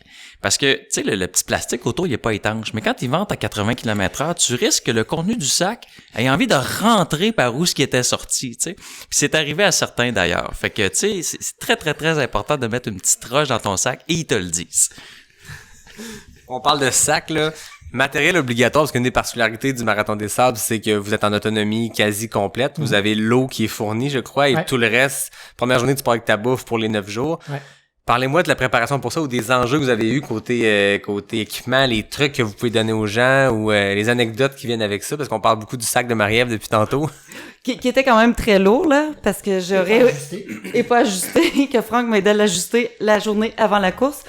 Mais en fait, c'est que moi, il pesait 8,8 kilos, puis le minimum, c'est 6,5 kilos. Fait que ça paraît, là, de courir à peu près avec 20 livres sur le dos, là, c'est quelque chose. Fait que toute la logistique, moi, comme je dis, je suis pas très bonne. Moi, je me lève, je vais courir, puis toute cette préparation-là, tu sais, c'était beaucoup pour moi. Puis même la nourriture, comme tu la traites, moi, j'ai tout reconditionné, j'ai tout remis sous vide pour essayer d'avoir le moins de poids possible. Puis c'était beaucoup aussi, le sacrifice, est-ce qu'on amène ci, est-ce qu'on amène ça. Le matériel obligatoire, il est dit, t'as pas le choix, tu le prends. Moi, côté nourriture, j'avais décidé que j'y allais, c'est 14 000 calories pour les 7 jours, parce que c'est les 7 jours de course que tu dois traîner. Fait que moi, je suis allée vraiment avec le 14 000 calories parce que je me suis dit, je vais sacrifier ça, puis je vais amener, puis ça va faire moins de poids. Puis même que je suis revenue avec 2 repas, puis j'ai donné 2 taboulés à Yvan. Fait que finalement, sauf que je pouvais pas amener moins parce que c'est les règlements. Mais c'est sûr que j'avais des choses de trop, puis il y a des choses qui me manquaient. Tu sais, je pense que si tu peux t'amener un kit de course, tu peux bien t'en sortir juste avec ça, tu sais, puis peut-être un chandail le soir s'il fait plus froid, ces choses-là. Mais c'est vraiment... Pour moi, c'était vraiment ça, là, toute la préparation du sac, d'essayer d'avoir le moins de poids possible. C'est sûr que là, je viens comme de vivre une première expérience. La glace est brisée. Sur le coup, je disais « never again ».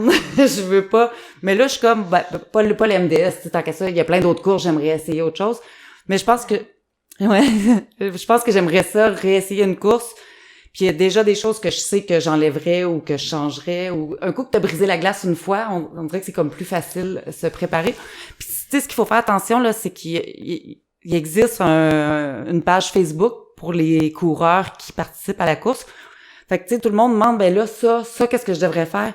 Mais chaque personne, on est différent. Fait qu'il faut, à un moment donné, faire son propre choix. Puis c'est ça qui est difficile quand tu l'as pas fait une fois. Mais moi, je pourrais donner un conseil à une personne qui l'a jamais fait, puis peut-être que c'est pas le bon conseil parce que ça lui convient pas, tu sais, parce que même nous, on pourrait comparer les 8, il y a chaque chose qu'on vivait différemment puis qu'on avait différent puis que ça nous convenait à nous. Je comprends que la roche dans le sac à caca, ça, par contre, c'est un conseil universel. Là.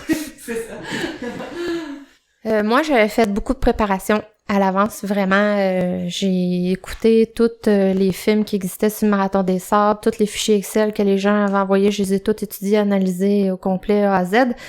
Donc, moi, j'ai commencé à me préparer longtemps en avance. En janvier, mon matériel de course préliminaire était toute prête.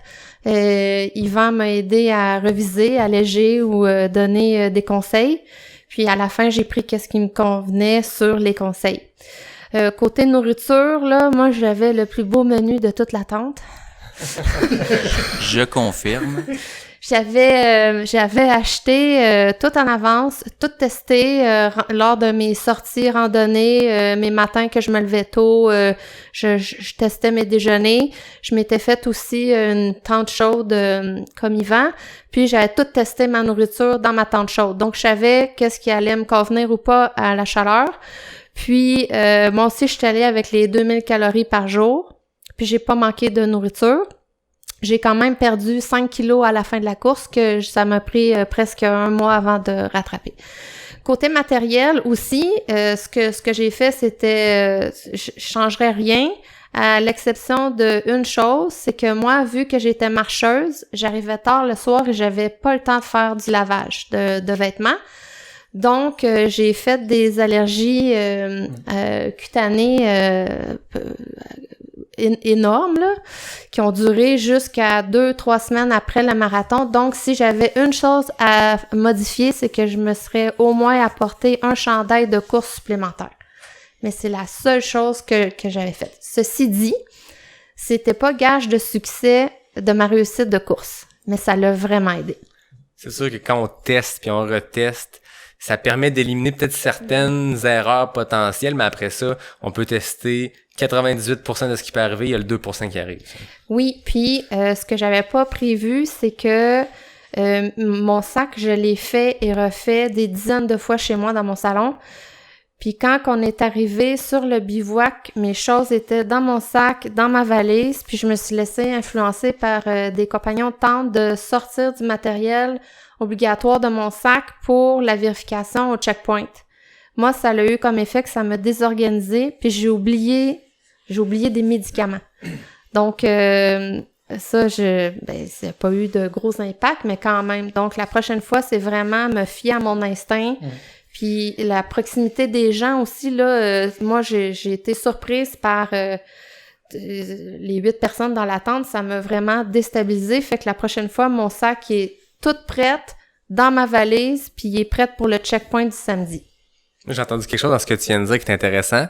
La prochaine fois. Ouais. Est-ce que je comprends que Non. il y a un Non. projet qui va suivre le marathon des sables? Peut-être. Ça va dépendre comment que je suis capable de convaincre les trois ici. Ok, c'est ça. Là, je fais déjà du lobbying parce que moi, je suis pas une coureuse qui va faire des 300 km. En tout cas, c'est pas ma tasse de thé, pas à date. Fait que j'essaie de les amener à faire des courses qu'on pourrait être ensemble encore pour avoir du plaisir. Ben là, il y a quelqu'un plus difficile à convaincre parce que c'est trop petit, mais je travaille là-dessus. Écoute, on a plein de temps parce que là, on va faire l'épisode, on va le terminer éventuellement. Mais le but, c'est, on a d'autres bières, on a d'autres choses à jaser. Le lobbying peut continuer, c'est un bon moment pour ça. Hein. Une anecdote intéressante parce que je pense que de toutes les gens que j'ai connus, Annie, c'est la personne qui a fait le plus de préparation pour le MDS. Parce que tu sais, elle était engagée comme 2 ans avant. Fait que tu comprends que là, préparation, un petit down mental, on le fait, encore cancellé. Fait que là, tu sais, elle était vraiment prête. Puis quand je lui ai parlé de la chambre à chaleur, j'ai dit, t'as-tu essayé ça? Fait que, non. Fait qu'elle s'est craquée à la chambre à chaleur. Fait que je l'ai appelée le soir. Elle était sur la glace, les 2 pieds sur le divan, puis elle a fait un coup de chaleur qui a duré 24 heures. Fait que, tu sais, il parlait à elle, tu sais, moi, je... pas dit ça. Il faut toujours que tu te challenges dans des conditions réelles. Tu sais, mon coach dit toujours ça, je l'ai toujours dit aux gens. Fait que c'est quoi les conditions? Moi, j'avais des problèmes à chaleur, fait que j'ai commencé vraiment tôt en janvier, chambre à chaleur à côté, genre 12 heures, 15 heures, 16 heures par semaine. Puis quand j'ai conseillé ça à Annie, elle a essayé ça. La première fois, elle l'a fait 3 heures. Tu sais, je dis, Annie, c'est la première fois que j'ai fait 20 minutes, tu sais. Fait que là, elle en a eu pour son argent, mais là, ça a comme décliqué que, là, OK, ce bout-là, ça marche pas. Fait que vraiment, les gens, quand vous faites des courses hors normes, vous testez dans des situations réelles. Quand j'ai fait la spine, je montais puis je démontais mon sac, pas de frontal. Des fois que je manque de batterie, il y a un problème, j'étais capable de tout localiser, monter, démonter dans mon sac au noir. Je me mets dans la garde-robe puis, fait que mettez-vous dans des conditions réalistes. Ça, c'est le meilleur conseil. En plus, je suis la seule qui a testé le matelas de sol à la maison. T'as dormi dessus? Ouais. Les autres, ils faisaient pas ça, là. Puis là, moi, je leur envoyais sur notre Facebook des oui, toi. Mais... Yvan fait dire qu'il l'a fait lui Ouais, aussi. ouais. Mais lui, il faisait pas des blagues. Moi, je racontais, mais le lendemain matin, j'envoyais tout le temps ma petite histoire, puis j'avais surnommé mon matelas de sol parce que j'ai changé le matelas de sol à la fin pour être plus confortable. C'est parce que la première nuit, elle nous contait sur Facebook que son matelas de sol, qu'elle avait donné un nom. Je sais pas si ça donne des noms à tous ces objets, là. Je suis pas au courant. Mais finalement, le matelas de sol a dégonflé. Fait qu'elle l'a menacé de le renvoyer au magasin. T'sais. Est-ce qu'on a le droit de savoir c'est quoi le nom du matelas de sol? Je m'en rappelle plus, là. Non, parce que je Il me est pas rappelle marquant. plus. Non, il est pas marquant. Mais pour revenir à l'attente à chaleur, les erreurs, c'est que c'est ça exactement. J'étais habituée de m'entraîner pas à la chaleur et toujours à jeun. Donc, j'ai fait mon entraînement de ma journée à jeun, pas d'électrolytes, pas de capsule de sel, puis pas d'aération dans ma tente à chaleur. Donc, ça a donné le résultat que ça a donné, mais ça s'est jamais reproduit par la suite. Donc, j'ai bien appris.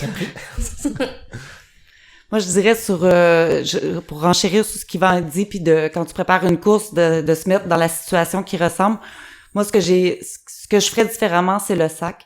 Je m'étais peu entraînée avec, j'avais peu couru avec, parce que j'avais peur de me niquer le dos, tu sais, de me blesser avant. Fait que j'avais couru, je pense, 3 fois 4 kilomètres avec. Puis c'était 7,5 kilos qui pesait. Fait que moi, j'ai eu l'épaule gauche, j'ai eu mal à l'épaule gauche comme pas possible, là. Fait que j'aurais dû commencer graduellement, là, courir, disons, avec 3 kilos, 4 kilos, 5, 6 montées, mais faire plus de sorties. Moi, c'est vraiment ça que... Puis, vois-tu, moi qui ai l'air vraiment habitué, j'ai fait des erreurs de débutant. Mois de janvier, chambre à chaleur, weight vest de 20 livres. Toutes mes courses, 100 à 120 km par semaine, entraînement. À un moment donné, Charles, il m'a dit, non, c'est juste ceux-là qu'il faut que tu fasses avec la weight vest. Ah, OK. Fait que finalement, j'ai quasiment tout fait mon entraînement, chambre à chaleur, weight vest, mais sur la course, je suis arrivé avec un manque de diversité au niveau de la bouffe, puis vraiment, l'équipe m'a sauvé, parce que moi, j'étais habitué au pablum, tu sais, j'ai 2 repos. Un déjeuner puis un souper. Puis finalement, j'ai fait une crise d'hypothermie une nuit après la longue, puis j'ai vraiment perdu la carte. Puis quand je suis venu le temps de manger, j'avais pas le goût de manger parce que ce que j'avais, moi j'ai pas amené de réchaud, c'était froid. Je me suis couché là-dessus, fait que le lendemain, j'ai vraiment filé super malade. Ça a pris du saucisson de Franck, d'Annie, du chocolat. Marie-Ève a dormi en cuillère avec moi le matin pour me réchauffer. À 6h du matin, je disais hey, Marie-Ève, et j'ai essayé de manger, tu sais, j'avais des barres nac, j'avais des barres de fruits, mais écoute, je me claquais les dents ensemble. Fait que à 6h, je disais à Marie-Ève, tu veux-tu te coller? Il a fait en dessous de 0 cette nuit-là. c'est froid dans le désert. Moi, j'avais un sleeping qui était confortable 8-12. Il y a des nuits qui a fait -4. Fait que quand t'es en hypothermie, puis que t'embarques pour une nuit à -4, puis que t'as fait un effort de 17 heures, puis que là, en arrivant à 1 heure du matin, t'as passé 2 heures à monter ta tente. Elle est pas là? Ta tente était pas là, tu sais, sur la longue. Fait que là, on a monté la tente. Ça a pris 2 heures. Il faisait en dessous de 0. J'ai pas pensé à me couvrir. Fait que tu sais, des fois, même si t'es préparé, tu fais des erreurs de débutant. Mais moi, j'avais un sac de 6,7 kilos. J'ai pris 300 grammes de plus de bouffe que j'étais pas supposé, tu sais, pour faire la limite. Mais finalement, j'avais pas assez de diversité dans ma nourriture, puis ça, c'est venu me rechercher. Puis en me couchant le soir, j'aurais dû manger à plein, ce que j'ai pas fait. Fait que tu sais, l'équipe m'a sauvé cette journée-là parce que j'étais vraiment là, j'étais flabbergasté, j'ai fait des petites absences, ça allait vraiment pas bien. Fait que tu sais, le travail d'équipe puis la famille, la plus belle photo qu'on a du MDS, je pense, c'est Annie qui rentre, puis elle file pas bien, on est tous autour d'elle, puis on enlève ses souliers, on la supporte, on y parle. Fait que tu sais, ça a été ça la vie, parce que tu sais, tu cours entre 3 heures à 7 heures à 17 heures par jour, mais le reste du temps, là, t'es en dessous de la tente. Puis tu vas pas marcher bien loin parce qu'il fait 45-50 au soleil. Fait que tu t'économises, t'es en bobette en dessous de la tente puis tu socialises avec tes amis. Fait que la vie qui est là, ce que tu développes comme relation humaine, c'est hyper important. Puis moi, j'ai fait des erreurs puis l'équipe m'a sauvé. Si j'aurais été sur une course non-stop, ça se serait arrêté là. C'était fini. Fait que tu sais, même si t'es bien habitué, tu peux faire vraiment des erreurs de débutant puis j'en ai fait. Moi, de mon côté, en fait, il y en aurait plein de conseils. Honnêtement, je veux dire, je pense que ça finirait pas. Moi, faites-le pas. Quand j'ai fait le HMDS, j'y suis allé en pur touriste. J'avais rien testé. Mais c'était l'objectif. Moi, je voulais me mettre vraiment dans une position que je ne contrôlais pas du tout. Puis c'était comme ça que j'embarquais dans le HMDS. Honnêtement, le faites pas. Moi, j'ai eu aucun problème, mais ne pas avoir testé sa bouffe, etc., c'est une connerie. Fait que quand je suis arrivé sur le MDS, la bouffe, je savais comment la gérer. Effectivement, point super important amené par Marie-Ève, faut tout reconditionner parce que quand on achète du lyophilisé, l'emballage, c'est un emballage en alu pour pouvoir mettre de l'eau chaude dedans et tout ça. Et sur 7 jours, en reconditionnant dans de l'emballage plus plastique bête et méchant, tu sauves facilement 1 kg, 1,2 kg sur le poids total de toute la bouffe. Fait que ça t'enlève quand même beaucoup de poids. Donc, et d'espace effectivement parce que tu peux beaucoup plus le rouler. En reconditionnant, moi j'ai pimpé tous mes plats. OK. Donc ça c'était super bien parce que je veux dire du taboulé, c'est du taboulé là, on s'entend là. Quand t'as 7 jours de taboulé, ça tombe vite sur le système. Mettez du chocolat dans son taboulé. Non, j'ai pas mis du chocolat dans le taboulé. J'en ai mis dans beaucoup d'autres plats, mais pas dans le taboulé. Mais avoir une diversité de taboulés différents, c'est super génial. Moi, j'avais du gratin dauphinois. Je veux dire, après, je me suis fait plaisir dans plein de plats. Donc ça, c'est super intéressant. Moi, comme Yvan, je suis parti assez relativement bare minimal. Fait que j'avais pas de matelas de sol, j'avais pas de réchaud. Après, il y a toujours du soleil dans le désert. Fait que c'est facile de manger pas froid. Après, tu manges pas forcément chaud, mais tu manges pas froid non plus. Donc manger tiède, c'est facile. Fait que moi, je suis vraiment parti, c'est ça, relativement minimal. Ce que j'ai ajouté, je suis parti aussi avec 8,5 kilos. Mais là-dessus, j'avais du pastis, j'avais du saucisson. Ça, faut le compter, hein. Franck, on a bu du pastis avant de partir, un petit verre, puis tu sais, moi j'avais arrêté l'alcool. Avant les cours, j'arrêtais tout le temps l'alcool, le café et tout, tu sais, pour arriver clean. Il a traîné une bouteille de plastique reconditionnée avec du pastis. Et on l'a bu. À la 5e journée. À la 5e journée, on s'est pris 2-3 pastis. Quand les gens sont arrivés, on était déjà un peu arrondis. Fait que le gars, il est minimum sur ses calories, mais il traîne une demi-bouteille de pastis. Pendant 5 étapes. C'est ça. Après, ce qui est important, c'est d'avoir des moments de plaisir. Fait que moi, c'était des M&M's, c'était du pastis, c'était du saucisson. Et puis même si effectivement, ça te coûte 500 grammes. Ok, ça te coûte 500 grammes. De toute façon, ce qu'il faut garder en perspective, c'est que plus t'avances dans les journées, moins ton sac il pèse lourd. Ouais. Donc finalement, ton 500 grammes de ta première journée, ta deuxième journée, tu l'as déjà plus ton 500 grammes, tu l'as déjà bouffé. Fait que c'est pas grave. À la limite, le poids du début, comme dit Marie-Ève, c'est minimum 6,5, maximum 15. Quand j'ai fait le contrôle technique, il y a la pesée du sac. Le gars devant moi, il avait un gros sac derrière, là. Je veux dire, il avait un gros sac, avec un sac qui était en bandoulière sous son sac, avec un sac devant. Quand il a pesé, il est sorti à 12 kilos. Moi, 12 kilos, c'est comme, putain, cave, tu vas vraiment avoir du mal. Le gars, il a sauté de joie en disant, ouais, super, je suis en dessous des 15 kilos. Ouais, t'es en dessous de 15 kilos. Je sais pas ce qu'il a fait la deuxième journée, il a dû liquider la moitié de son stock. Mais, à la limite, le poids, c'est pas si important. Tu sais, tu pars à 8 ou à 9, c'est pas grave parce que tes 2 premières journées, de toute façon, c'est des journées d'adaptation, fait que tu vas pas les pousser énormément. Puis, au bout de la deuxième journée, t'auras déjà enlevé 1 kilo dans ton sac là. Donc, c'est pas grave. Puis ce qui est très important, c'est connaître ton sac. Moi, j'avais l'Ultimate Direction, l'Adventure Vest. Fait que c'était juste un 10 litres. Mais j'ai réussi à caser tout dedans. Je pense que j'avais la veste la plus petite du marathon des sables. J'ai pas vu personne. Mais moi, j'avais mis mon sleeping bag en avant, entre mes bouteilles. Ouais. Puis le but, dans le mois avant, c'était de calibrer le sac. J'ai envoyé des photos à Charles, puis il trouvait ça drôle. Mais c'était vraiment... Puis finalement, le sac de couchage, avec ma doudoune, était compressé en avant. Fait que le poids se balançait avant-arrière. Moi, j'ai vu des gens avec le sac de couchage puis le matelas de sol qui pendait en arrière, qui leur tapait dans les jambes. Hey, sur 86 km, avoir un matelas de sol qui te tape dans les jambes avec un sac de 12 kilos, là, j'ose même pas imaginer. Fait que tu sais, la répartition du poids, tester ton sac, ton matériel. T'es pas obligé de mettre le vrai matériel, mais tu mets des sacs de riz ou de gruau dedans pour vraiment faire le vrai poids puis voir qu'est-ce que ça a l'air. Ça, c'est vraiment fondamental. Ouais. J'entends beaucoup, je vais le reprendre. J'entends beaucoup des anecdotes, des fous rires, de l'histoire humaine derrière. Tu sais, je vous amène sur des sujets, on parle un peu de course, puis rapidement, ça revient à une anecdote. C'est ça que je trouve beau là-dedans. Quand tantôt vous êtes arrivés, moi, au début, je pensais que c'était une gang d'amis qui se connaissaient depuis longtemps. Puis à un moment donné, quand on se parlait, Yvan et moi m'avait dit non, c'est connu au Marathon des Sables. Puis tantôt, vous arrivez ici, vous êtes dans mon salon, vous jasez, puis moi, je me suis écarté 5 minutes, régler des petits trucs techniques pour commencer l'enregistrement. J'avais l'impression d'entendre des amis de longue date, des gens que ça fait 20 ans qui se connaissent, puis c'est de quoi qu'on vit en ultra souvent. Moi, je l'ai raconté plein de fois, mais l'UTHC, le 125 km, j'ai couru 122 des 125 km avec Steven Brooks. À la fin, on se connaissait dans une intimité puis des sujets que il y a des gens que je côtoie depuis 10 ans que je les connais pas comme ça parce que il y a quelque chose de fort qui se crée quand t'es dans des moments plus difficiles, quand t'es plus tu sais ça, je sais pas comment dire, vulnérable. Je sens qu'il y a ça qui s'est créé. C'est quoi votre plus beau souvenir, votre plus beau fou rire, le plus beau moment humain, s'il y en avait un que vous voulez raconter? Pas qui veut commencer, qui en a un premier qui vient en tête, mais... Ben en fait, moi je pense ça va être pendant la course là, spontanément, moi je pense aux 10 km que je les ai pas courus toute seule, qu'on s'est retrouvés. Puis je sentais que vous étiez quand même, vous aviez pris un regain d'énergie plus que moi, tu sais, puis c'était de nuit, hein. Nous on avait pris une pause, puis Marie-Ève nous a rattrapés sur l'étape longue. On se relevait d'une petite pause de micro-nap. Puis là t'es arrivé, puis on a entendu ta voix, on s'est comme reconnu.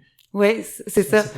Puis moi, c'est un beau moment parce que dans le fond, ils m'ont attendu parce que je courais pas aussi vite. Puis Yvan était très bon, vous êtes correct, ça va, c'est bon, on continue. Tu sais, fait que ça a été un beau moment, tu sais, je trouve, de partage puis de bien finir le 17 heures de course. Là. Moi, c'est vraiment toute la course, honnêtement. En fait, tous les partages avec Yvan. Parce que moi, j'arrivais sur le MDS dans la perspective, j'avais pas un besoin de, je veux dire, voyage intérieur un peu comme Annie ou je l'ai vécu sur le HMDS. Moi, c'est comme ça que j'ai fait le HMDS. C'était, je voulais le faire pour moi-même, pour savoir où est-ce que j'en étais, c'était quoi ce que je valais, etc., pour me retrouver intérieurement, pour aller un peu attaquer quelques démons intérieurs, là, sortir un peu des cadavres de tout ça. Mais donc, je suis arrivé sur le MDS. Je voulais le vivre, je voulais pas le subir. C'était ça l'optique, là. Peu importe c'était quoi la manière. Puis, premier jour, ça a super cliqué, moi et Yvan. Et, en fait, ça a été, pour moi, c'est ça la plus belle histoire, en fait, j'ai pas un moment particulier, il y en a plein des fous rires, il y en a plein des moments où, on était pliés en 4, puis on était les deux seuls cons à être pliés en 4 dans tout le truc, mais, il y en a eu plein des moments comme ça, mais pour moi, c'est l'œuvre complète. Ouais. C'est vraiment ça. Annie? Ben, il y en a eu plusieurs, sauf que pour moi, il y a un événement qui a été vraiment marquant. C'est à la fin de la course, après l'étape marathon. Moi, c'est la journée que j'avais plus mon sourire puis que j'étais plus dans le plaisir. J'étais fatiguée mentalement et physiquement, puis ma course, elle a été difficile. Donc, quand j'étais arrivée à la ligne d'arrivée, j'ai vraiment beaucoup pleuré. Puis après, je me suis calmée, puis je me suis allée à la tente, puis la tente est loin. Donc, quand je suis arrivée, eux, ils étaient déjà sous l'effet de 2-3 pastis. Fait que l'air était à la fête, mais moi, j'avais plus de son qui sortait de ma bouche, puis c'est la photo que tantôt on parlait. Moi, j'ai droppé mon sac par terre, puis je me suis j'ai rentré dans la tente, je me suis mis en position fétale, puis je me suis caché le visage et je me suis mis à pleurer jusqu'à temps que je sois plus capable de pleurer. J'ai pleuré longtemps, puis ça a fait dans la tente que j'étais à l'aise d'être vulnérable, mais aussi c'est que tout le monde s'est activé alentour de moi à me mettre bien à l'aise. Donc, il y en a qui... j'étais en douleur extrême à mes pieds. Donc, Yvan et Richard, ils ont enlevé mes guêtres doucement, mes souliers. Marie-Ève, elle me flatté. Frank, lui, il a enlevé mes manchons. Mon chandail était tout mouillé. Il a enlevé mon chandail. Puis, c'était le silence. C'était moi ça va m'avoir pas m'avoir, ça m'a marqué pour ma vie cet événement-là. Puis en plus, il y en a une photo qui est ressortie. Donc puis un coup que je me suis calmée. T'as pris ton pastis. Là, j'ai eu un pastis. Puis là, j'ai été capable de rire, puis là j'ai exprimé ce que j'avais vécu comme journée. Donc pour moi, ça c'est vraiment un moment très marquant de la course que je vais me rappeler toute ma vie parce que 6 mois avant, je les connaissais pas. 9 jours avant, ils sont devenus les gens les plus importants de ma vie. Puis cette journée-là, ça a été vraiment la famille qui a pris soin de moi. Donc pour moi, ça c'est vraiment le moment le plus marquant de toute l'étape du Marathon des Sables, c'est là. Wow. Yvan, essaie de suivre ça.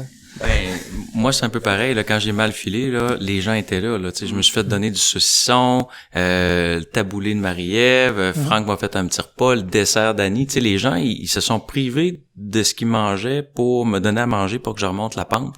Fait que ça, c'est des moments super importants. Puis, je pense qu'on a tous un coup de cœur aussi au Marathon des Sables qui est Aziz.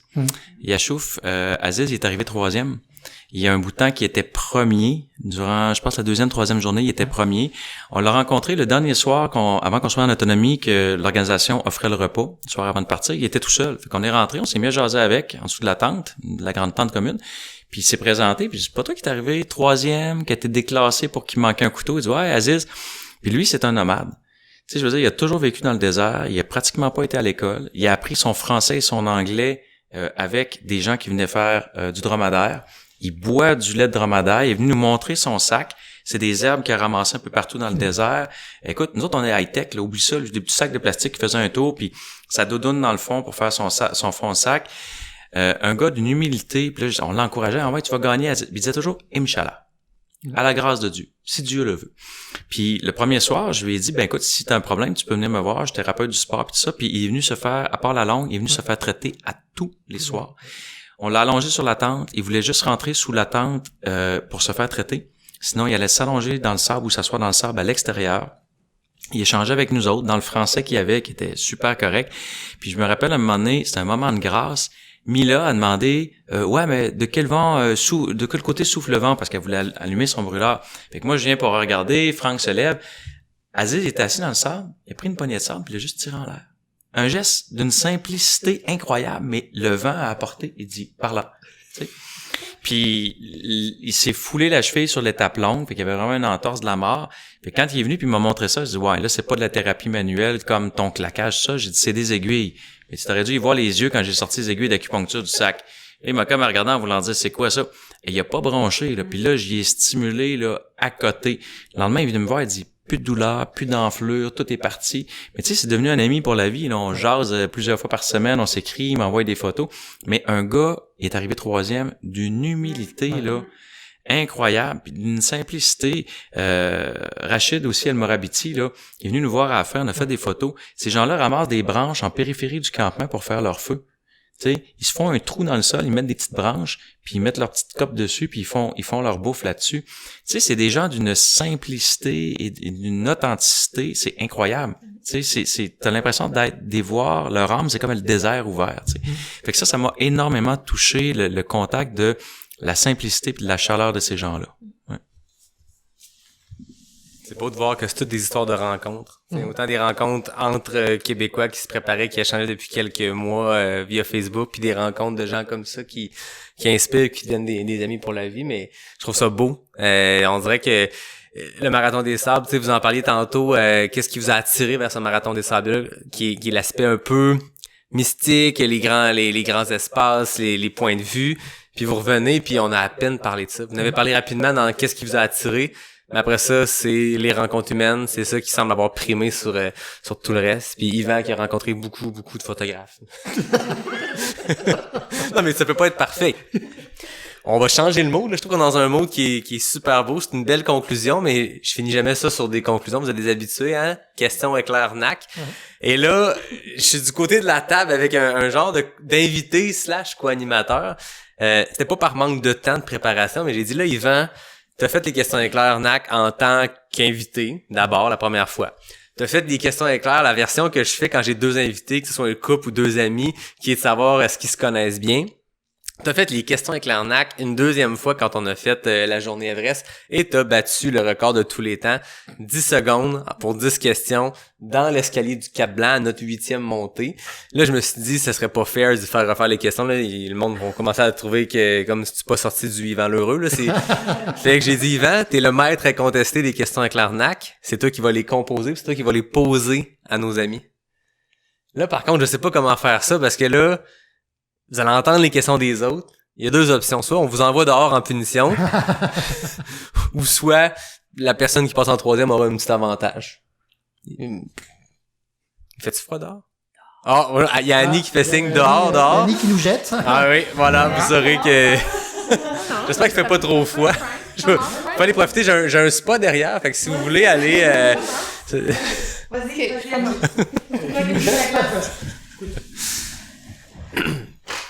Je vais sortir le chrono. Fait pas trop froid, gang? On est vraiment dans une version MDS. Faut avoir écouté le podcast pour comprendre certaines questions. Je vais partir ça dès que t'as fini de poser ta première question. Fait que les 10 questions éclair NAC. T'es prête, Annie? Oui. On va commencer dans un classique. Route ou trail? Les 2. Djebel, montée ou descente? Descendre. Sable ou neige? Sable. Sac à caca, 1 ou 2 roches? 1. Désert, courir de jour ou de nuit? De nuit. Dune de mergouza ou dunette? Dinette. Gaufnac ou saucisson? Saucisson. Ronfleur, plus gros, François ou Yvan? Yvan. Mettre-le de sol ou par terre? Sol. Post-course, bobette ou habillé? Bobette. 24 secondes, ça commence fort.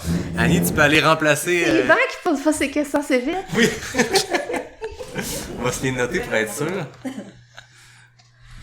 Fait que c'est la vitesse aussi? Ouais, Annie, 24 secondes, donc elle met la barre haute pour commencer. Je vais essayer de parler plus vite. T'es prête? Prête. Route ou trail? Route. Djebel, montée ou descente?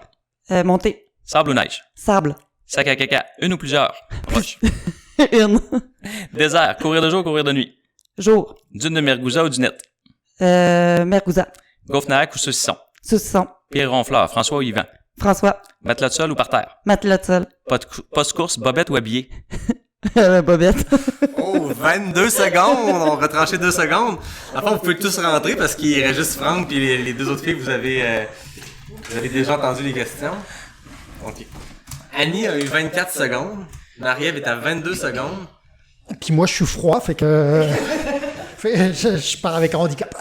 Et tu te rappelles, c'est du DNM, hein? Il y a un haut niveau de niaiserie, là. T'es prêt? Ouais, go. Route ou trail? Trail.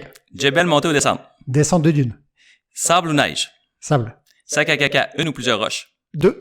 Désert, courir de jour ou courir de nuit? De nuit. Dune de mergouza ou dunette? Mergouza. Gaufnac ou saucisson? Saucisson. Pierre Ronfleur, François ou Yvan? François. Matelas de sol ou par terre? Par terre. Post-course, bobette ou habillé? Habillé. 22,8 secondes. Donc, c'est Annie... non, c'est Marie-Ève qui a remporté parce qu'elle était à 22,2 secondes. Ça s'est joué par des centièmes de secondes. J'avais pas compris la question du rockstar. Pour ça, j'ai dit Yvan. Mais non, c'est le rockstar. Il est pas là pour se défendre, pauvre homme.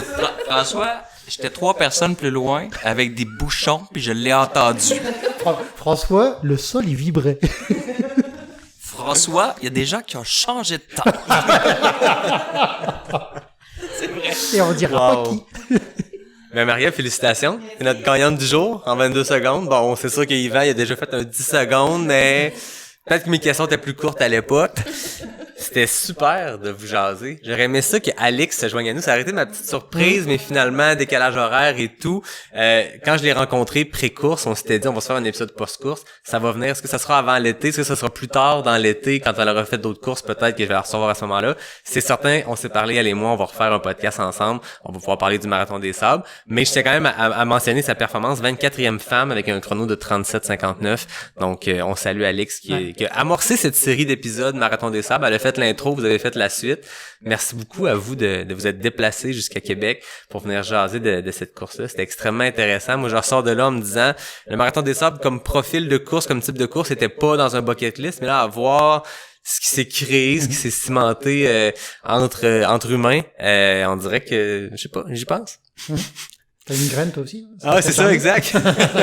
Puis je pense que la communauté de trail le sait au Québec, mais merci Yannick pour l'ouverture, parce que, tu sais, je t'ai appelé avec le projet, je pense un vendredi soir, on prenait une bière, puis je t'ai dit, hey, ça te tenterait-tu de recevoir, tu sais, genre des gens qui ont fait le Marathon des Sables, puis d'échanger pour avoir une vision en dehors de l'organisme, puis de suite embarquer, tu sais.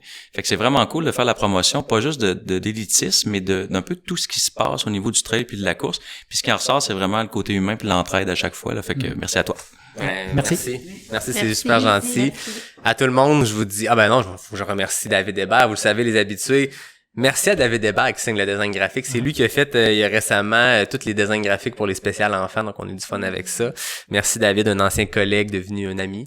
Fred Desroches, un autre ami qui signe le thème musical. NAC qui est le partenaire principal. Boréal qui nous a fourni des petites bières, puis il en reste d'autres dans le frigidaire, donc je pense qu'on va fermer les micros pour peut-être continuer à jaser. Merci à vous d'être venus. Je pense que c'est un épisode qui s'annonce déjà très marquant. Moi en tout cas, j'ai eu beaucoup de plaisir à vous découvrir. C'est un coup de cœur pour moi. Puis à tout le monde, je vous dis à la semaine prochaine pour un prochain épisode de Pas sorti du bois, le podcast 100% trail.